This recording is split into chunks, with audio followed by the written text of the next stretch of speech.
Hey guys, this is Comic Uno, and today I'm doing my 5,000 subscriber live show. So I'm gonna wait until some viewers start trickling in here. We don't have a lot at this moment. I think we have like one. But yeah, hopefully we'll get more viewers. That way we get some questions and answers started for this live show. So as I start, just want to thank everybody for joining me for this 5,000 subscriber live show. And thank you guys for subscribing. It's been a really fun ride, and can't wait to see the journey continue as this YouTube experience continues. So I'm very excited. So I do have a couple of prizes I'm going to give away during this live show. So we have, let's see, 3 comics for the first prize, which is going to be the digital codes. So I'm not giving you these physical copies. I'm going to give you digital codes. So I'm going to just go over some of the prizes I will give during this show, and as the show goes on, I'll ask questions that way you guys can get it. So here are the digital codes. This is the first prize. We got Silver Surfer issue 4, Daredevil issue 6, Uncanny X-Men issue 24. That's the first prize. You're getting the digital codes for all of these. Third one. The third one's like a lot of my fan favorite books for Marvel, so just giving you guys like a little gist of it. That's why I kind of organized in that way. Hawkeye issue 19.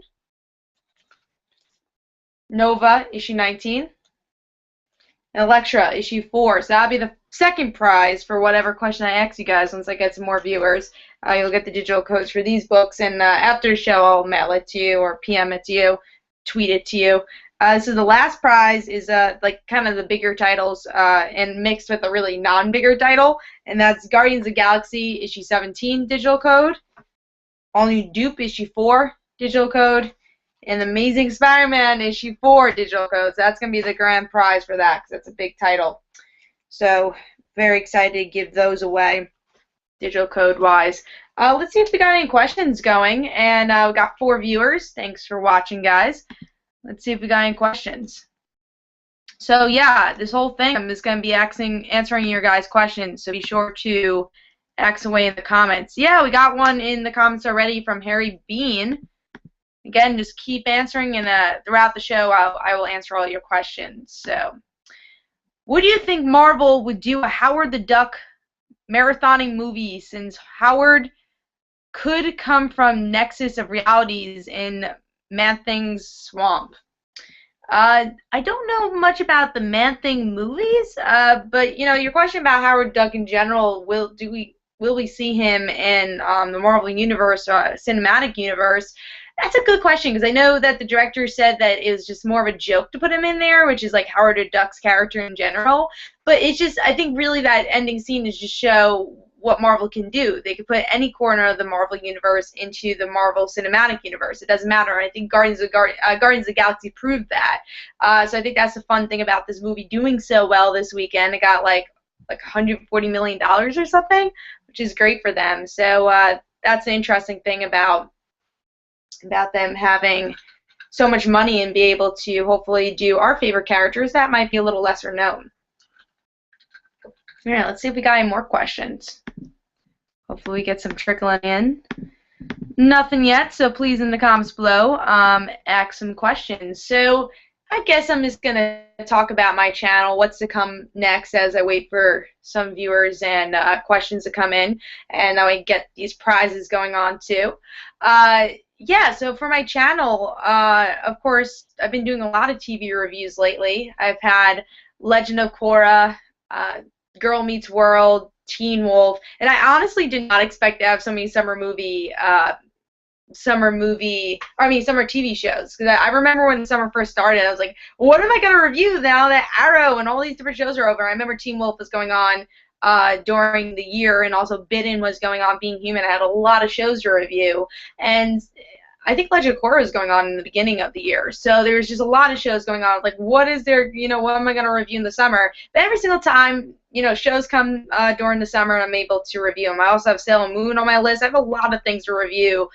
Movie-wise, I've been doing a lot more movie reviews. I just did a Lucy review on Comic Frontline. I actually have my Comic Frontline Sunday videos I still have to do. Probably after this live show, I'm going to do that. I was just out all day, so I wasn't able to do it. Literally, I ran to the camera, got dressed into my Young Justice shirt. Love Young Justice, obviously, and I think I wouldn't be in the place I am right now without Young Justice, so I had to sport my shirt. So I think that's pretty cool. But yeah, so I just wasn't able to do the videos for Sunday, but we did a lot of Comic Frontline videos this week. San Diego Comic-Con with Young Justice, Teen Titans Go. I did Lucy, which I've been trying to split movie reviews between my channel and Comic Frontline. Usually if it's like after a week, if it's not the weekend premiere, I'll put on Comic Frontline. Like Lucy was a week late, so I did put on Comic Frontline, but then I put Planet of the Apes on Comic Frontline also, so you should check that out. We just did a Media Madness episode, so we just commentated Sharknado 2, so I'll talk more about the podcast and stuff as the show goes on, but yeah, I just did that, so be sure to check that out. So yeah, just did a lot. So we actually got 12 viewers now, so instead of me babbling, let's see if we get some more questions here. So let's see. Yes, we are getting a lot more questions, so gotta answer them for you. All right, Harry Bean says, also I'm shocked new season of Ultimate Spider-Man is subtitled Web Warriors. They barely have done other Spider-Man, save for except for Iron Spider and Venom. Wouldn't you think 13 episodes they would have alluded to them by now? So you mean Venom, Iron Spider, and all that.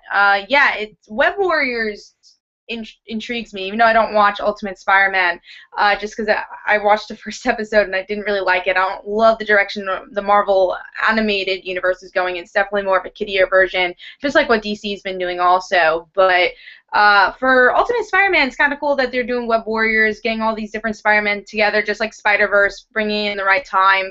I wanted Spider-Girl to come, but I find out that's like a female clone of Spider-Man, where they could have just brought in Jessica Drew instead of using Spider-Girl's outfit.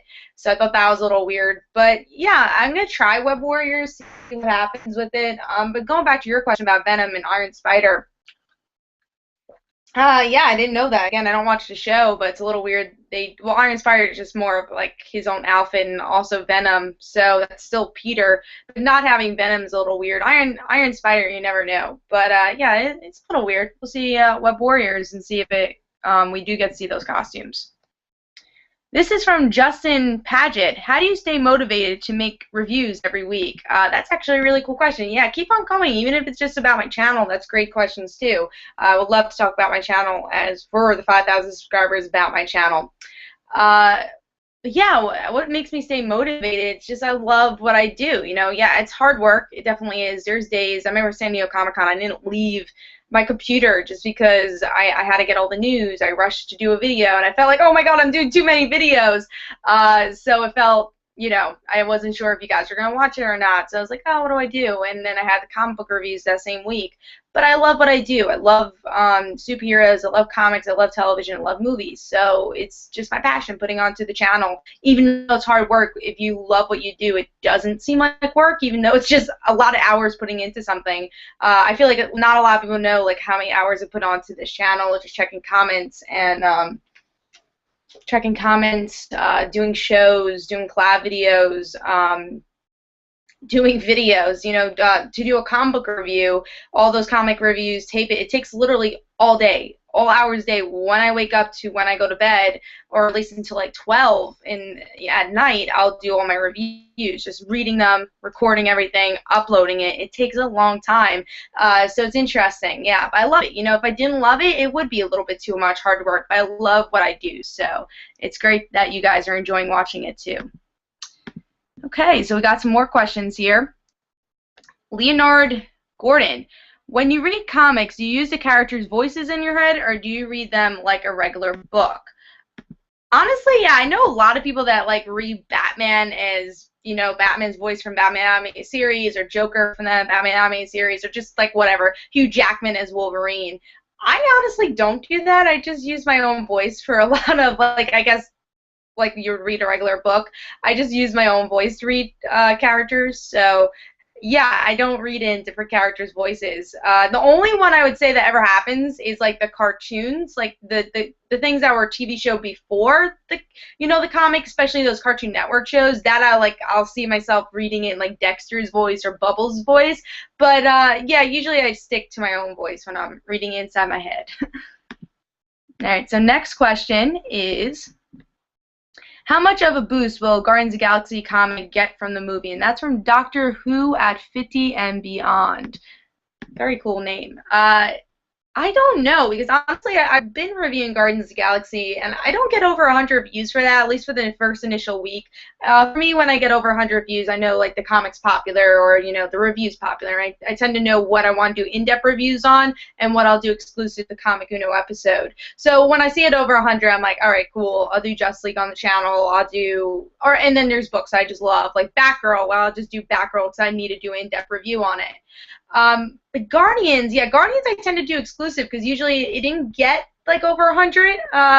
So after the movie, I think it'll get more popular. I do, because I know I went with a friend to see Guardians who's like starting to get into comics. She definitely did not like, I mean, she liked the idea of comics, but she didn't read comics before. She's starting to get into Constantine. She's read more Constantine than I have, so she's definitely getting more into comics, and she's a book reader, like a novel reader, so she is now getting it trades. So she doesn't want to buy a single issue, but she might. But going back to it, she maybe want to buy the Marvel Now Guardians title. I've heard that from a lot of reviewers who brought their friends along to the movie, or might just start getting into comics or like the idea of comics.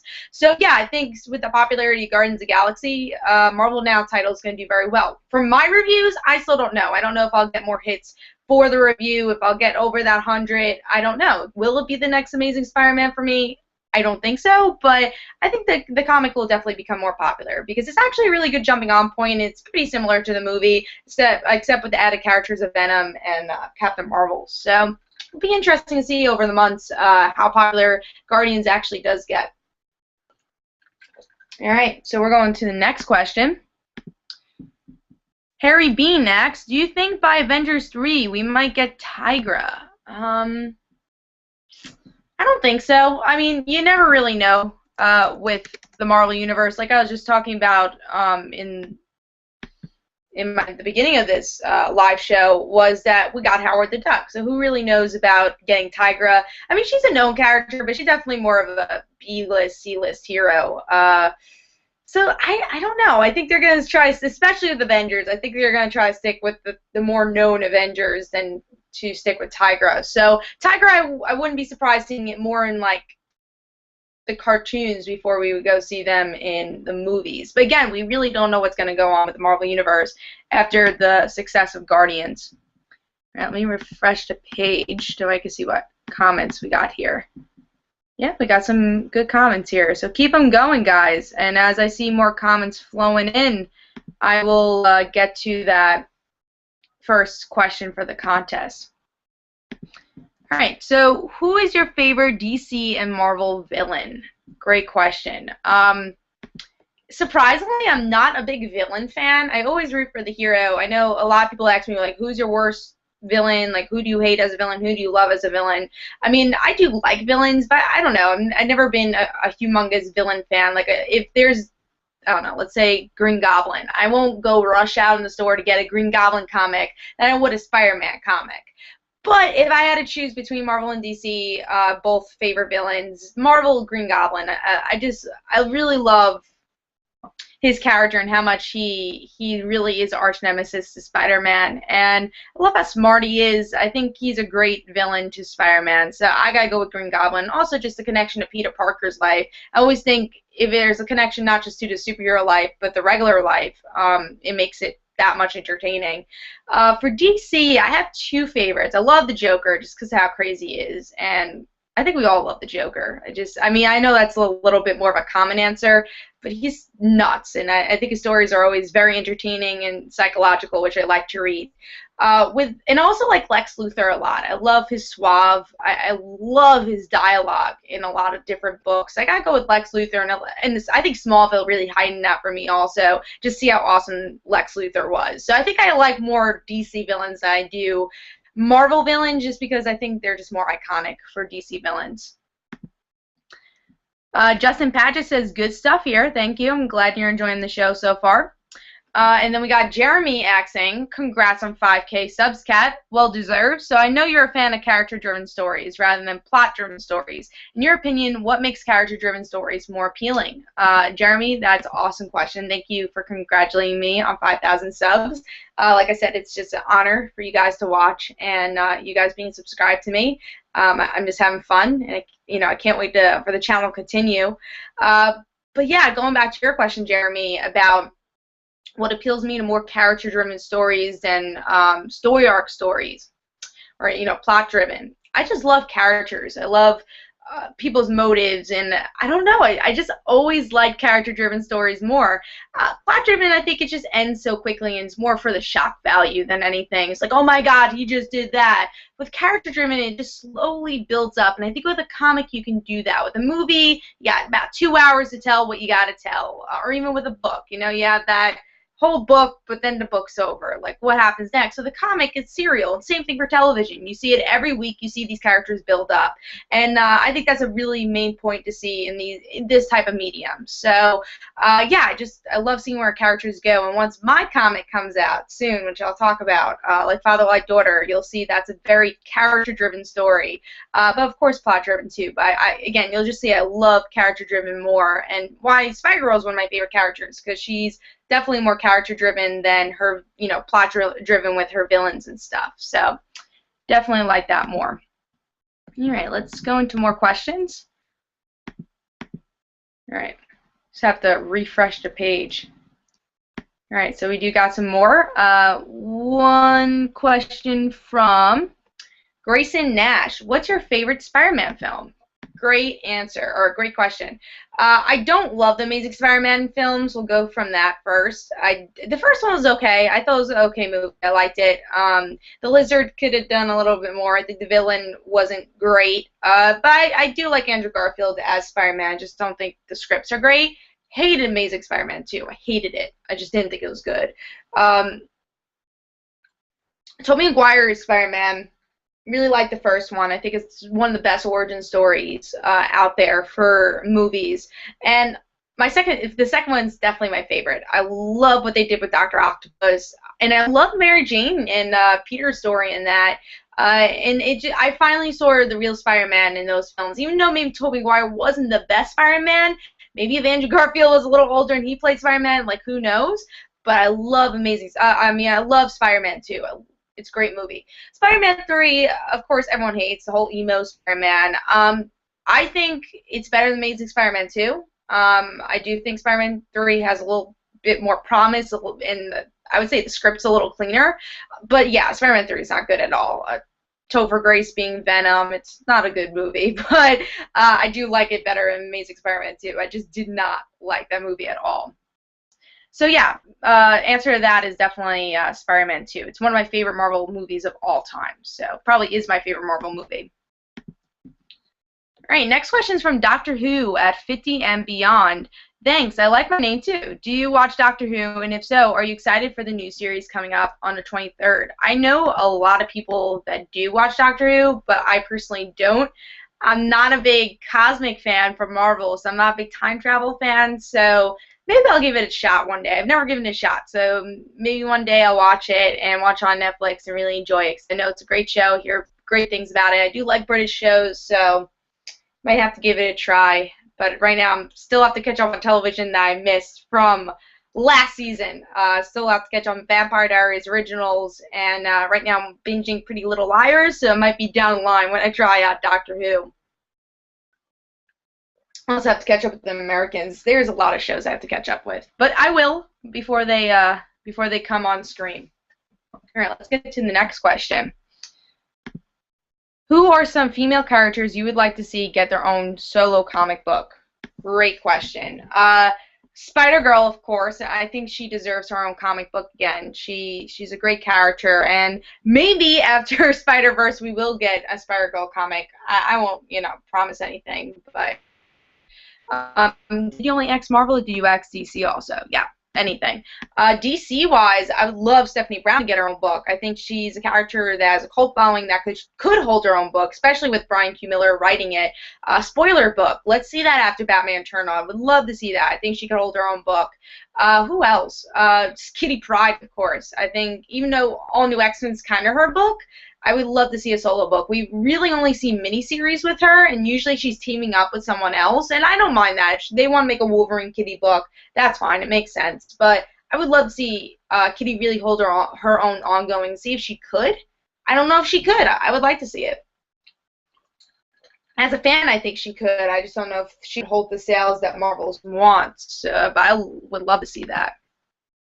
Okay. Kevin James, could we get a Super Smash Brothers movie? I don't think so, just because I love Super Smash Bros. As you guys know, I play it every week. I love the game. Can't wait until the new one comes out. I'm not even a big gamer, but my brother Alex and Luke, who did Comic Duo, play Super Smash Bros. Literally every week, so we love it. I don't think we're gonna see a movie though, just because all the different franchises are owned by different companies. Like, to bring Sonic into a movie with Mario, I think it'd just be difficult contract-wise. It was difficult enough to put them in the video game, like Mega Man, all these different things, Snake. So I don't see it happening, just because Mario movies don't even do that well.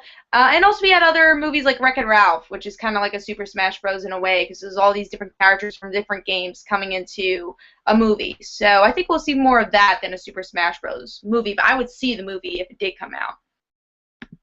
All right, so we're going to get to the next question. We're going to start that first contest, and I'll ask you guys to answer it. Answer a question, that way you guys can get something. Okay. Veterinary Knack? I don't think I pronounced that right. Congrats at reaching 5K followers. What non-comic book series would you like to see as a comic book series? What non-comic book series? I'm going to read that again. What non-comic book series would you like to see as a comic book series? I don't know what that means, so you might want to reword that. Do you mean like what? Because if it's a non-comic book series, maybe like a TV show or movie you want to see as a comic book, reword that question. I'll get back to you. All right, so let's start with the different questions I'm going to ask you guys, and then I'll answer more questions that you've asked, because there's already some great ones here. Okay, so I'm going to start out with these three comics. Again, you're getting the digital version of these comics, whoever gets this question right, which I got to still think of a question. So I'm going to ask you guys, what is the movie feature that I have on the Comic Frontline blogspot? What is it called? It's a feature where I talk about all the movies that come out for that month. So you can look on the Comic Frontline blogspot if you don't know, but what is the feature called? It's where we talk about all the movies coming out for the month. And whoever gets this question right will get Uncanny X-Men issue 24, the digital version. That came out this week. Daredevil issue 6, the original Sin tie-in, also the digital version. You're not getting this physical copy. And then Silver Surfer issue 4, which is actually a really good issue, the digital version. So you'll get those three comics if you get this, and whoever gets it answered correctly first. So I'm going to answer another question, or another two questions. I'll see who gets that question right, and you'll get those digital codes. I'll write your name down, that way I could send it to you right after the show. Let me get that ready. Okay, so I have a little notepad ready for you guys to get those comics. And we got 20 viewers. Thank you guys for all watching. So be sure to answer that question. Again, I'm going to repeat the question. What is the movie feature that I do on the Comic Frontline blogspot, or Comic Frontline website that I share on Twitter and Facebook all the time, and we do it once a month. It's for the movies that come out for that month. What is it called? Okay, so I'm going to answer another question from Harry Bean. Seen trailers for Horns or James Cameron's Dive in the Marina Trench. They both have some coolness and some things that may just so by the way Harry Potter is in Horns. LOL. I have not seen any of those. I think Porns I saw like not a video of, but I saw like a picture of it from all the San Diego Comic-Con news. So I saw a picture of it, but I didn't see the trailer for either. So no answer there. All right, let's see if you guys answered for my question for you guys. Just gotta refresh the page. Let's see, guys.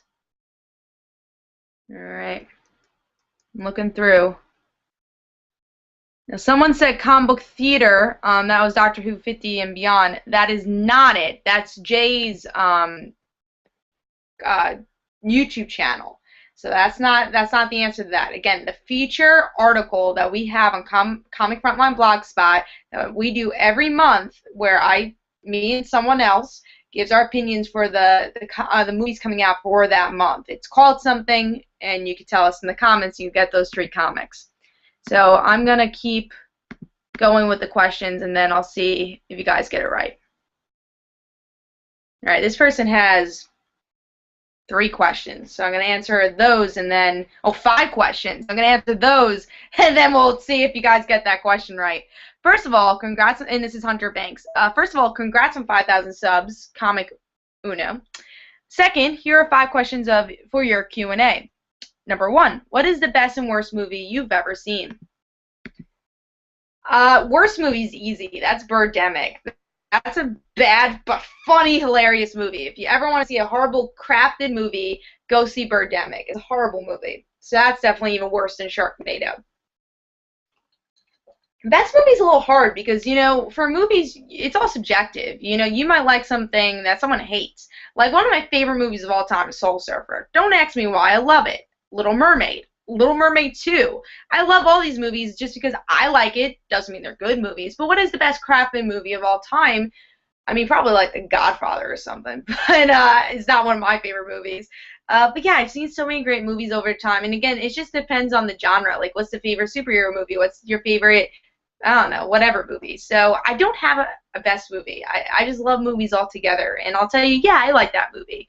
Or I love that movie. And what will I, like, really repeat watching? Again, Soul Surfer is one of those movies. Little Mermaid. I love Disney movies. So I watch anything, really. I always give anything a try. So worst movie is easy. Best is a little harder. So I'm going to get to your second question, Hunter Banks. Who's your favorite YouTuber? Wow. I mean, I love all my friends that I've made on YouTube, so everybody in the comic book community, everyone on Comic Frontline, just friends I've made, so they're my favorite YouTubers. Famous YouTubers, Black Mirror Comedy, I've talked to him. I think he's a great guy, and he boosted my channel a lot by giving me a shout out, so I love his channel, and his content is great. Natalie Tran is hilarious, the community channel.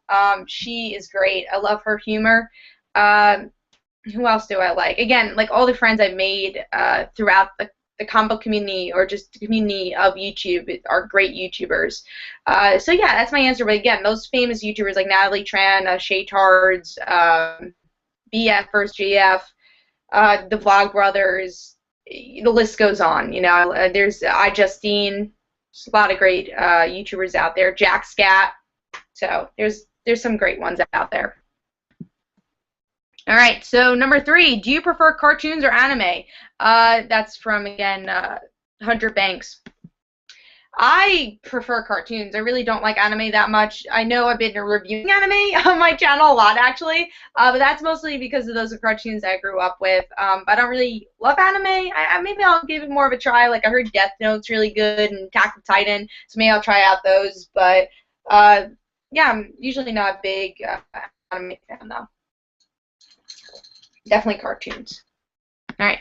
Number 4 from Hunter Banks is, what is the best movie you've seen this year so far? Now, that's a hard one. I've seen some really good ones. I have a whole, usually by the end of the year, I'll do a top 5 best movies I saw of the year, and I might do that for the summer movies, too. I really like Guardians of the Galaxy. I thought it was really good. Planet of the Apes, Dawn of the Planet of the Apes is a really great, surprising movie. Fault in Our Stars was really good. Surprisingly Divergent. I really like that movie because that really shocked me, and I think Shailene Woodley is a great actress. As you can see, as Fault in Our Stars is great too. yeah, those are some 4 movies that just come to the top of my head that I just really enjoy. But there's been a lot of great movies. And I really like watching movies like on Netflix and stuff. So I think like a day ago I watched Spectacular Now, Breakfast Club I saw. So I love watching any type of movie. So I try anything. Tiger Eyes I've seen couple months ago. In Your Eyes was pretty good. So yeah, any movie I'll try watching. Those are some movies that come on top of my mind. But once I do that topic video for in January about my favorite movies that came out this year, and also the summer movies, I'll do something for also. So be sure to check that out. Probably like top 3 summer movies and top 3 like worst summer movies, like 3 worst summer movies. I'll do a video for. All right, so last question from Hunter Banks, and then I'll see if anyone got that question right for those comics. What is the first crossover do you want to see happen? It can be any type of entertainment, like comics, movies, video games, TV shows, etc. I would love to see a Marvel DC movie crossover. That'd be pretty, or even TV show crossover. That'd be pretty cool. You know, I think it'll ever happen. Hell no. But I would really like to see that. So, yeah, that would be like the best crossover ever. I'd scream to the top of my lungs.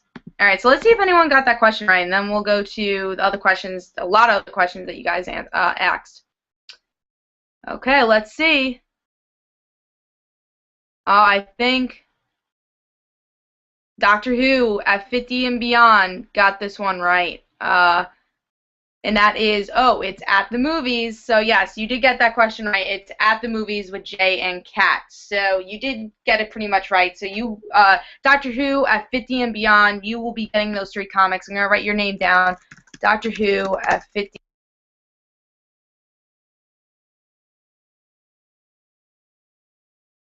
I'm just going to put Uncanny X-Men to remind myself which ones you're going to get. You X-Men.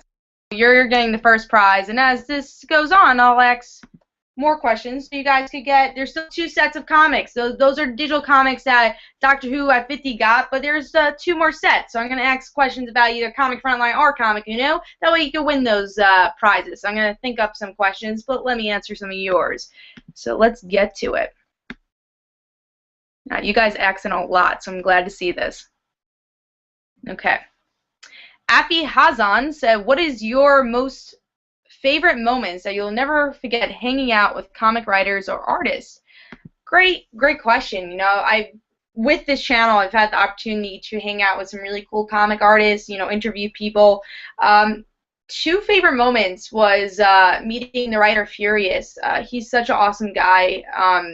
He had such a great energy. I met him at Special New York Comic Con. I love his book. He's cool. So yeah, that was a great experience. Also, meeting Dan Slott, this is one of my coolest experience was, I think it was about 2 years ago. I went to New York Comic Con and I asked a question, and I was like, wasn't really expecting anything. I was asking something about like One More Day, actually. I was like, oh, is it ever going to get erased or something like that, because there's some event coming up.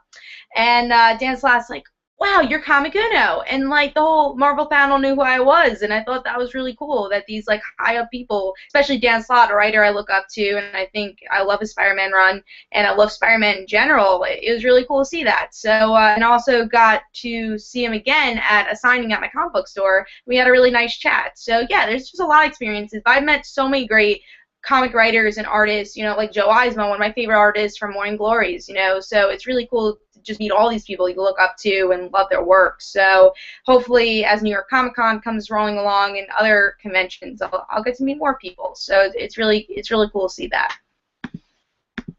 All right, let's get to more questions. Someone answered late, but someone said Media Madness. No, that is maybe a question I'll ask in the future. So let's see. All right, but again, Doctor Who 50 and Beyond did win that last set. All right, let's get into more questions now. What Marvel and DC character do you think are underrated and should be more appreciated? Spider-Girl, of course. She should definitely be appreciated. I remember when I started reading Spider-Girl, I didn't think anyone knew what the character was because it felt like she's so under the radar, but I've met so many people that do know the character and read the comics, which is really cool. DC, I don't think Stephanie Brown's under the radar anymore. She used to be. I think the Runaways are very under the radar. Young Avengers, was under the radar. Kate Bishop was under the radar before Hawkeye. Who else is under the radar? DC doesn't have many. Vibe, I would say. Vibe was a really cool comic, and then got canceled pretty quickly. And I'm sure Vibe is going to get more exposure with the Flash TV show, so that's going to be really cool to see. But yeah, I think with a lot of these movies and TV shows, people that were B-list heroes or C-list heroes are getting a lot of exposure. Like Guardians of the Galaxy is going to be a household name. And it's cool to see. I was talking about this in my Guardians of the Galaxy review, that I saw this little kid, like, when we were waiting to go see the movie, I guess they were coming out of the movie, saying who would win in a fight, Hulk or Groot. It's interesting to see a little kid, a 5-year-old kid, talk about that. They're household names now. These kids know who Groot is and who Rocket Raccoon is. So I think over the years, Marvel and maybe even DC will give exposure to these lesser-known heroes. It's pretty cool to see that. All right, next question is Tony Ant. How do you feel about the new Fantastic Four movie? I'm going to say I am one of the few people that actually liked the old Fantastic Four movies. I didn't even have a problem with Jessica Alba. I liked it. You know, I grew up with the Fantastic Four movies, and I actually got into Fantastic Four, the older issues of Fantastic Four, because of the movies. I was, like, what? It came out in, like, 2006? I was in 6th grade when that came out. So I love the movies. I didn't really even know who Galactus was back then. So, like, I didn't care if he was a cloud. I liked the movies. And I still do. I think it's more of a nostalgia thing than anything, because, again, I just grew up with those movies. So I like those movies. What do I think about the new one was a true question.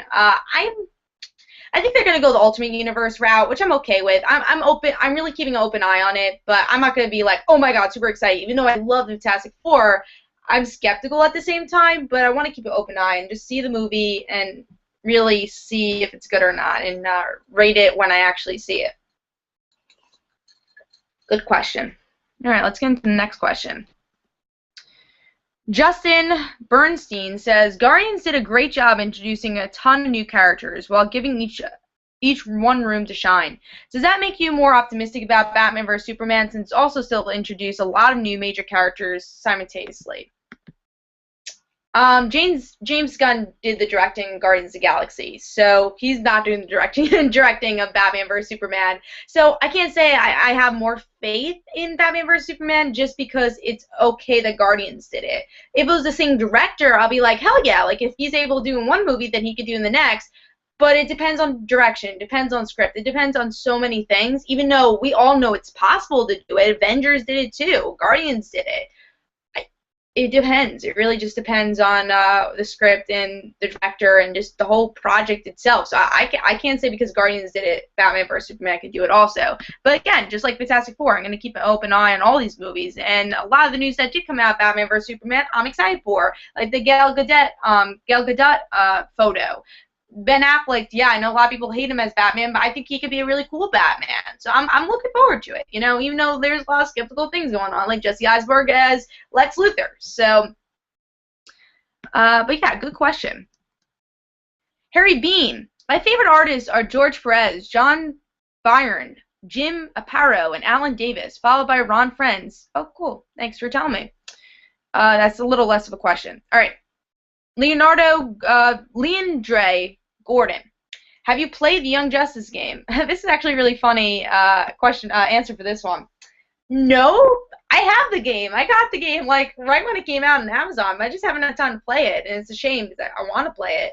But I just don't play as many video games as I used to, and I know the graphics aren't great for the Young Justice game, but one of these days I will, because I want to see what happened between Season 1 and 2, and it's a Young Justice film, and I'm wearing the Young Justice shirt right now.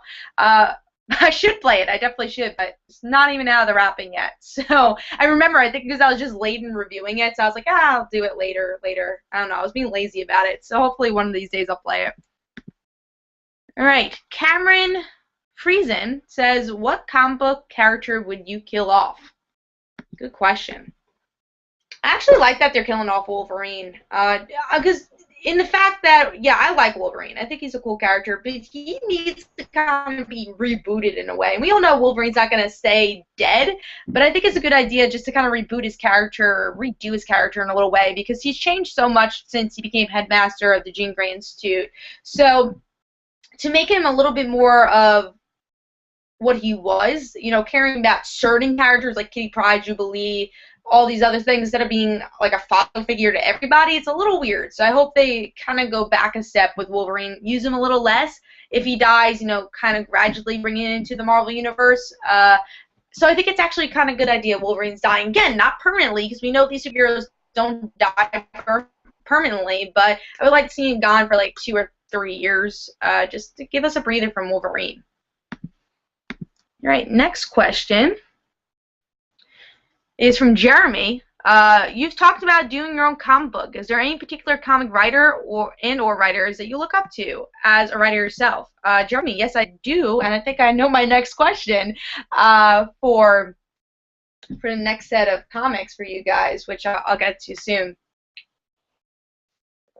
But yeah, there's definitely writers I look up to. Tom DeFalco is definitely one of them, just because I love Spider-Girl, and I love what he's done with the character. Scott Snyder, because I love his dialogue. I really like what he does with that. Gail Simone as being a female writer and doing all these crazy things. Yeah, so those are just 3 writers that I look up to, but there's so many other writers I look up to, too. So those are 3 I could think of on top of my mind. All right, I'm going to see. There's actually like a lot more questions, so I just want to see how much there are. Okay. All right, so next question is Cameron Friesen says, what is a movie everyone loves but you hate? It's not a movie that like everyone loves but I hated, but I'm going to say a movie that everyone loves but I didn't love as much as everyone else, and that was actually Captain America Winter Soldier. I'm not a big Captain America fan, so it wasn't like, oh my god, Captain America Winter Soldier. Like, I remember people were going die hard for that movie. Guardians of the Galaxy I really enjoyed, just the different things they had in it. Even though I'm like not a big Cosmic fan, I enjoyed that a little bit more. But yeah, that was a movie that a lot of people loved, but I just did not love as much as everyone else. And also Amazing Spider-Man 2, surprisingly, a lot of people liked, and I just hated that movie. As a Spider-Man fan and as a movie fan, I just did not like it. So those are 2 movies I could think of from the top of my head. All right, Ark Noble. Hey, Comic Uno, have you thought about doing a Life After Young Justice 2? If you do, can you invite me to it? Ark Noble, I don't know if we're going to do a Life After Young Justice 2. I love the experience of doing Life After Young Justice 1. It was so great, and it was great to have Greg Weisman on, and just all the different YJ reviewers that were big on YouTube, because really, for a lot of us, YJ made our YouTube career in a way. I know it did mine. That was like kind of my big break, was Young Justice. That's how I really started getting a following, and then I would say it was Arrow and, you know, different things that came along, but Arrow I would say is like kind of my new Young Justice in a way in that regards. But that experience, just talking to Greg Weisman in general, he's such a brilliant writer, he's such a great creator, and such a cool guy to do that, and he loves his fan base. So I would love to do another one, but there hasn't been enough information that came out about Young Justice to kind of do another one.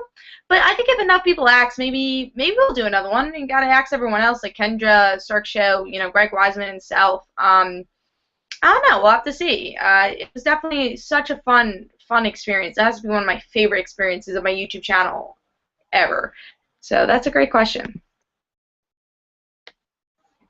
Okay, so Fendi next says, sorry about not being clear with that question. So that was from like a long time ago. But I did mean that a series like a movie, TV show, or book that you would like to see as a comic book. And you can just call me Knack if Fenneray is too hard to say. So Knack, thank you for saying that. Yeah, so what show do I want to see as comic book? Roswell. Hell yeah, I would like to see Roswell. I know no one knows that show.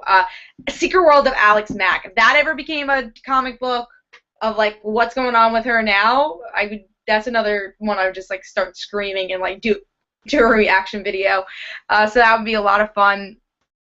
Veronica Mars would be really interesting because they have those books right now. Like to put that into a comic book, I think that would be a really cool comic book. So yeah, those are 3 shows I would like to see. Young Justice, hello. Would love to see a continuation of that. Good question. Alright, so I'm just going to scroll up though I could see what other questions are coming up. Cool, we got some good ones here. Alright, so next question is, don't forget 123 111. How old are you? I'm 19. I am a junior in college. I'm going to be junior in college, so pretty cool. That answers your question. All right, Leonandre Gordon says, what actors and actresses would you like to see become part of the MCU? That is like the hardest question ever because like I don't know who I would want to see. Wes, I always see Dylan O'Brien, so Dylan O'Brien definitely for Wes. Everyone else is just like it's so hard to cast. Ask me that question later. I don't know. That's a really hard one. Like who could play May? Like who would I be satisfied to play May? I don't know. It's a hard one. It's like my favorite, obviously my favorite universe of all time, favorite comic book series of all time. Don't want to screw it up, so I don't know who I would want on that, but very good question. All right, next is Cameron Fezun. What do you think of Teenage Mutant Ninja Turtles 2014? This might surprise a lot of people. I've never really seen Teenage Mutant Ninja Turtles. Like a lot of people are like, what? It's like every generation's seen it. It kind of like skipped my generation. There's a lot of friends I talk to, and like we all never really gotten into the series of Teenage Mutant Ninja Turtles. So I've never really cared about the franchise. I feel bad for the people that love the franchise or like have to see this movie, because I don't think it's gonna be that great. Michael Bay has destroyed Transformers, and I know many Transformers fans have said that. I don't think he's a great director. He just likes exploding things, not really character driven at all. As a fan of character driven stories, it's not. So yeah, I feel bad for you guys, but I don't have to deal with it. So I'm not gonna watch it either way. So just because I'm not a big fan of the franchise. All right, next question is from Tony Ant. What other superhero team do you want to see on the big screen? Also, are you interested in doing Life after the Green Lantern animated series? Okay, so I'm gonna answer both of those. So superhero team you want to see on a big screen? 2 superhero teams, definitely. All right, we'll go with 3. Well, yeah, let's do 3 for now. Teen Titans, I would love to see on the big screen, but I think Teen Titans will honestly be a better CW show than it would be a big screen movie. Runaways, just because I think it has such an intriguing story for a movie. I think you could tell that whole Runaways first volume in a movie. So just like the whole traitor thing, your parents are villains, Runaways would be a perfect movie. Young Avengers, I would really like to see. I think that would be interesting. Again, that might be a better TV show than a movie, but I would love to see Young Avengers in some way. So I would say best one, Runaways. That would be a great movie. And I think that would be a better movie than TV show, just because that one story about the mole and like what's going on there, just a really great story for a movie. Again, more than a TV show, more than a serialized story. Even though it has so many stories after it, I think the main story was that one volume. All right, so we got some more questions here, which is great, and then we'll probably get into another contest question for you guys. Okay. Jeremy asks, what do you think of Marvel doesn't really come out with many really high quality animated features like DC has been known for? The last Marvel animated feature I really enjoyed from Marvel is Doctor Strange and Planet of the Hulk, which I totally recommend.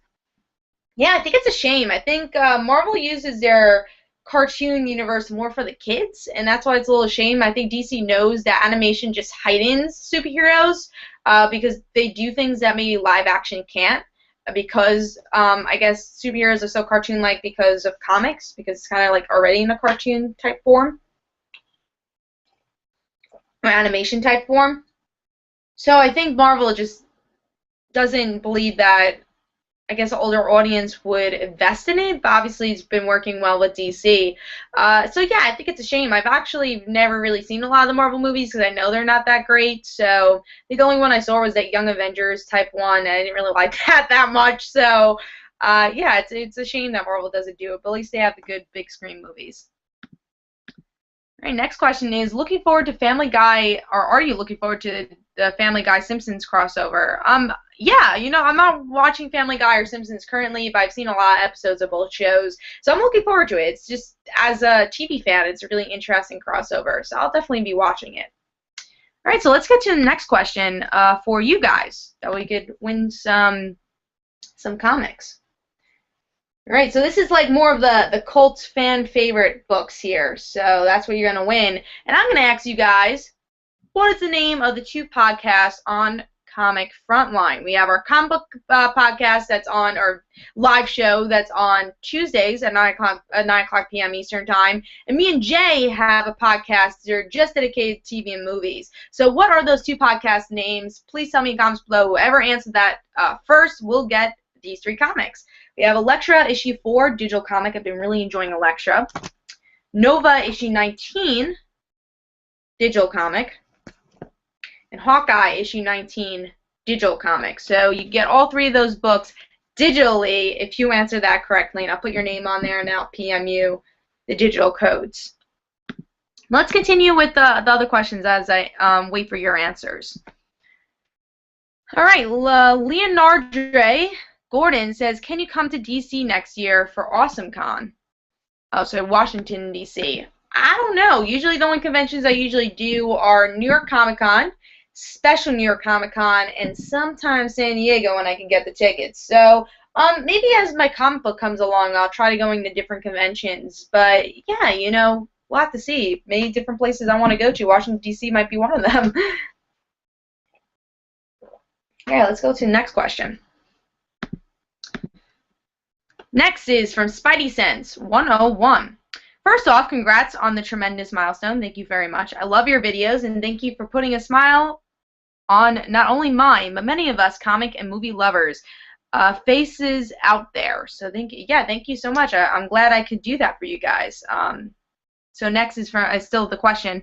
Now to the question. You spend a lot of time on YouTube, and obviously the success shows. So what is it like to be committed to your channel like this, and how much of an impact does YouTube have on you?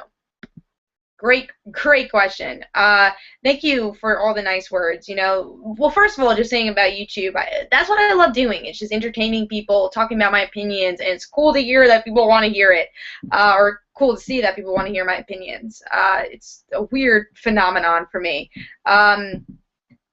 So yeah, YouTube's impacted my life totally. It made me learn that I want to be a communications major, that I want to do something in television, or comics, or just again entertainment business in general, or television. It made me learn that I was a good writer. That's a little weird. Just seeing that I obviously ingest so many comics and being able to dissect them is really cool. And yeah, like I was saying earlier in the show, I do put a lot of work into the comics. Into these videos. I hope you guys see that. I spent a lot of time on the videos, but yeah, it's just been a total impact on my life. It's really cool. I made a lot of friends. Comic Frontline's a big, big thing in my life. I made lifelong friends there. Made great friends just collabing with people and just kind of learning about the YouTube business in general. So it's just a lot of fun. I met a lot of great people and just been having a blast with it. So yeah, it's impacted my life totally. All right, so let's get to the next question. Well, let's see if anyone's answered the other one. So I'm going to refresh the page. We got a lot of answers here. So the person who first answered it, actually, there's a lot of people that answered it, and the person who first answered it was Spidey Sense 101. So you do win Media Madness and Frontline Live. So I'm going to put you down for those 3 comics. I'm just going to write Elektra. So Spidey Sense, you get. And then later in the show, I'll have the last 3, which includes the last issue of Amazing Spider-Man. So I'm sure you guys are going to like that. So you get the digital comics for those 3 comics. All right, so let's continue with the questions, though. This is from Josh Vlogs. How do you plan for your videos? That's a good question. I don't really plan that much for them. I do a lot of videos, as you guys know, but I have just a schedule. I do Thursdays, again, every Thursday, like all day long. I'll read all my comics, do about 8 reviews on this channel, even though I get more comics, and then I'll do a Comic Uno episode. And then for Comic Frontline, I'll do Sunday videos, and also, again, the Comic Uno episode on Thursday. But I'll do Sunday videos, which I still have to do tonight after this. I'll do a one-on-one video, a Mayday's Journey, and topic videos. So topic videos have been big for my channel, which is great to see. So that's pretty interesting. And TV shows, like whatever TV show looks interesting that I feel like people want to hear me talk about. Right after the episode, I'll try to do a review. Usually I do right after the episode, have a review up and just talk about it. So really, I don't have to script my videos. I'm just plainly talk about what I liked and what I disliked. So I'm not the editing type person, which I could edit my videos, but it would take so much longer to get those videos up, and I feel like you guys would rather have the videos right after the episode than waiting like the next day to get the video. And I feel like view-wise, I wouldn't get as many views if I did that. So I like just doing the non-editing version, and I feel like it's just my true opinions. I don't have to edit it out, you know. So yeah, that's how I plan it. Just like, honestly, media plans it for me, and whatever's going on in the comic/TV/movie universe, it plans it for me, and then I'll make a video. All right, so let's go to the next question. Harry Bean, I hope in the DVD of Spider-Man 2 we can see your appearance at the graduation scene. I hope I do too. You know, the funniest thing is, obviously we were there, but you weren't really able to see a great view of us. But there is definitely deleted scenes because Flash Thompson's in that scene, and he got totally cut off, just like Shailene Woodley. So I do not feel so bad. They cut a lot of people out of that movie. So I think we'll get a lot more scenes through the deleted scenes for Amazing Spider-Man. All right, so next question is from Gianni Montaro. Who would you like to see next in Arrow? You guys know I love Arrow, so thank you for asking Arrow question. Who would I like to see next? Cheshire, if he is not Cheshire, because there's been a big, thing in the Arrow fandom. If who is Cheshire, is she gonna come? Stephanie Brown, I think, could really fit the universe, especially with Thea. You know, both having like these deadbeat dads. So I would love to see Stephanie Brown. I think she could be an awesome character for Thea. So those are two characters I would really like to see. All right, so let's go to the next questions.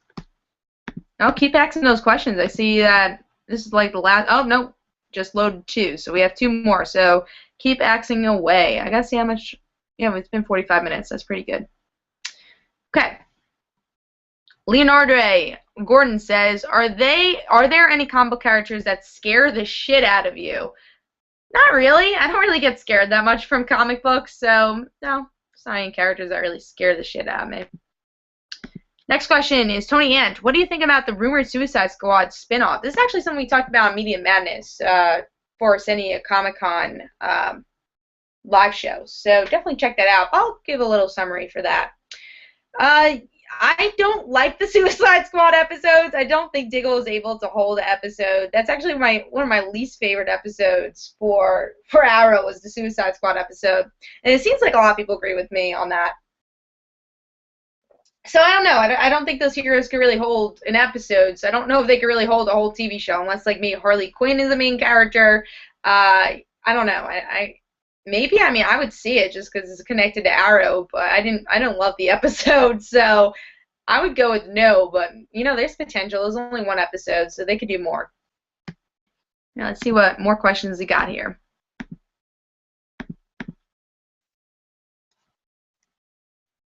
All right.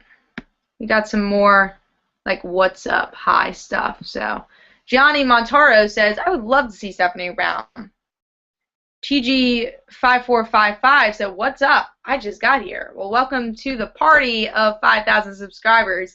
So, yeah, I don't want to start another contest. Maybe I should have done the contest earlier, but I can remind you guys of comics as the questions keep rolling on. I'll remind you what these last comics are. I still need to think of, like, what the hell I'm going to ask you guys, but I don't know. Maybe you guys should, I don't know. What the hell am I going to ask you guys? We'll see. I'll ask you guys, like, what's my top 3 favorite shows? I don't know. Okay, but yeah, Guardians of the Galaxy issue 17 will be a digital comic you'll get if you get this next question that I still got to think of. All New Duke issue 4 will be another one that you get digitally. And then Amazing Spider-Man 4 digitally, you get all 3 of those digital codes if you get the next question right, which will be towards the end of the show. All right, let's see if we got more questions. We do. There we go. I see Jay in the comments here. Philly Superman Jay says, congratulations, Kat. Long-time viewer, first-time poster. LOL. Man, I knew those answers. Jay, I'm sure I would feel bad if you didn't know those answers. But yeah, thanks, Jay, for popping in. This has been a fun show, and it's great to see some Comic Frontline people in the comments. All right, let's see what the next questions are. Gianni Montaro says, do you think Roy is going to go solo in the show or maybe a spinoff? You know, one thing about the spin-offs, we have a Flash spin-off. I don't think they're going to do many of these spin-offs. I know a lot of people are like, oh my god, there's going to be a Teen Titans spin-off. Oh my god, there's going to be, Suicide Squad spin-off. I don't see that happening because I feel like CW has other shows, and if they keep doing the spin-offs from DC, it'd just become the DC channel. So I think when they do a spin-off, maybe it'll be like 3 years in the future. It wouldn't be like next year, and I feel like Roy is such a prominent character that it could stay in the Arrow universe. He doesn't need a whole spin-off because then he needs other supporting characters. So, yeah, I don't see Roy getting a spin-off. I do see him staying in the show. Will he go solo? Maybe he's going the Arsenal route. We don't know where his character is going to go. Maybe he'll go in a darker path, which I think he will if he has the Arsenal name. But I do not think he's going to get a spin-off. I think it's going to be a while until we get another spin-off. I could be wrong. Maybe CW does want to turn into the DC channel, but I would love that because, I mean, I like the other CW shows too, but I like seeing some DC shows too. Okay, let's see the next question.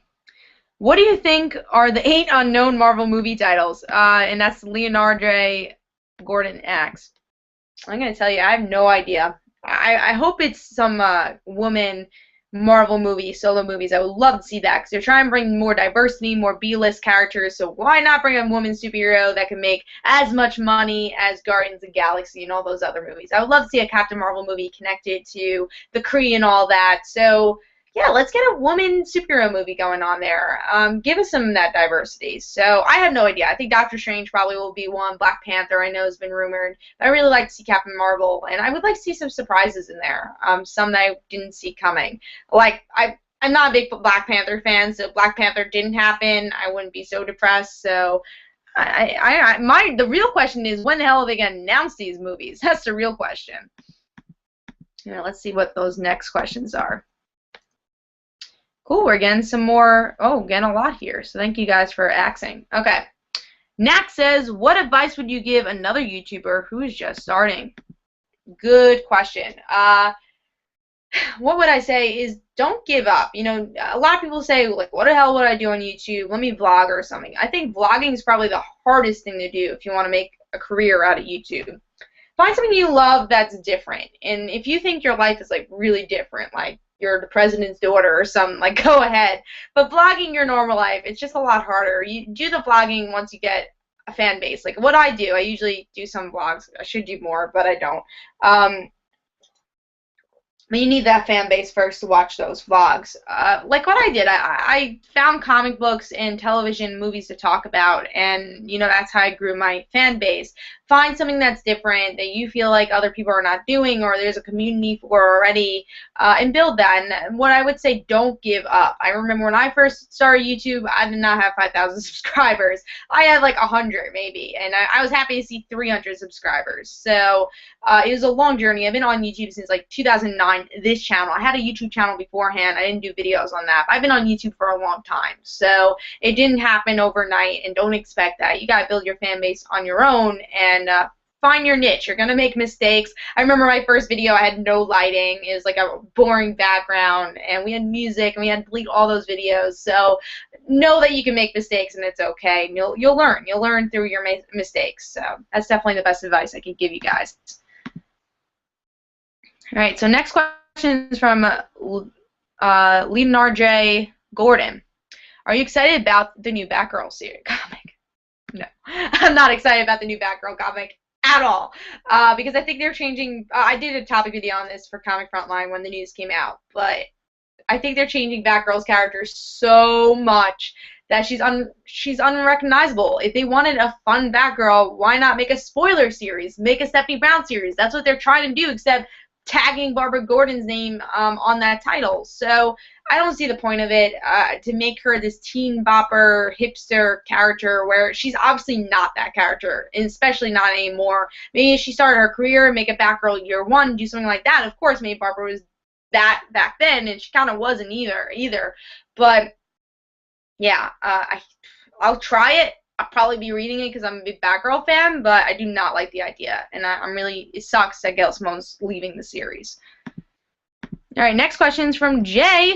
Philly Superman, who do you think and who do you want to be the benefactor? Great question, Jay. And we're talking about Teen Wolf here. So I think Chris Argent is the benefactor. Don't ask me why. I just think he left for way too long not to be the benefactor, and I don't know what maybe like because his daughter died, especially because we haven't gotten a lot from Allison's death. I really think this has to do with Argent. Maybe we'll see Gerard. Yeah, I think it's definitely connected with the benefactor. I don't think it's gonna be an unknown guy. I think it could be Chris. Okay, next question. It's from Harry Beam. Do you see DC doing new books for Metal Men, Doom Patrol, Blue Beetle, and Booster Gold? Also, I'd love to see Brave and the Bold come back as ongoing, but keep it DC characters, not just Batman, whoever.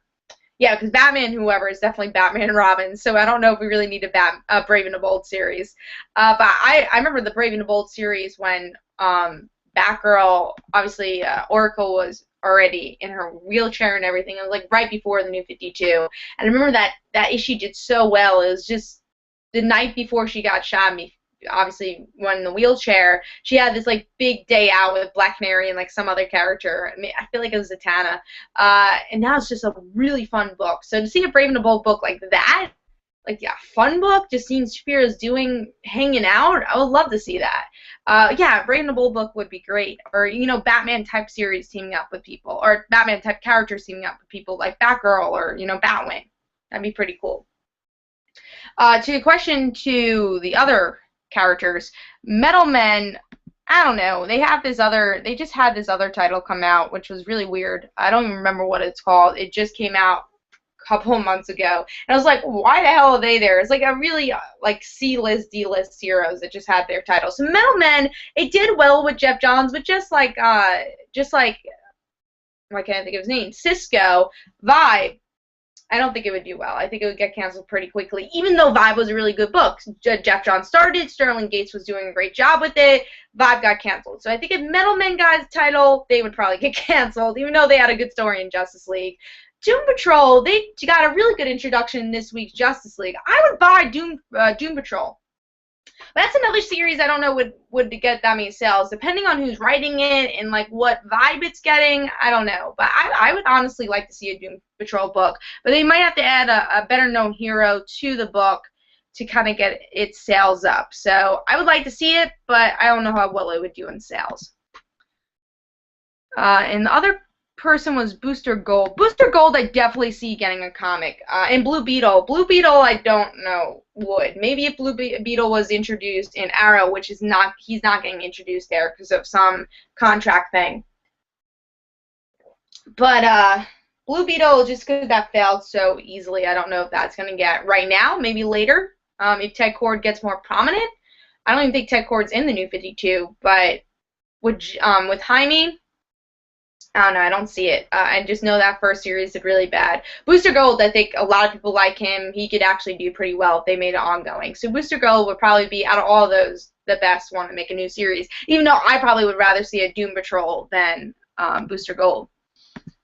All right, so here, let's go to those next questions. My back's starting to hurt. Okay.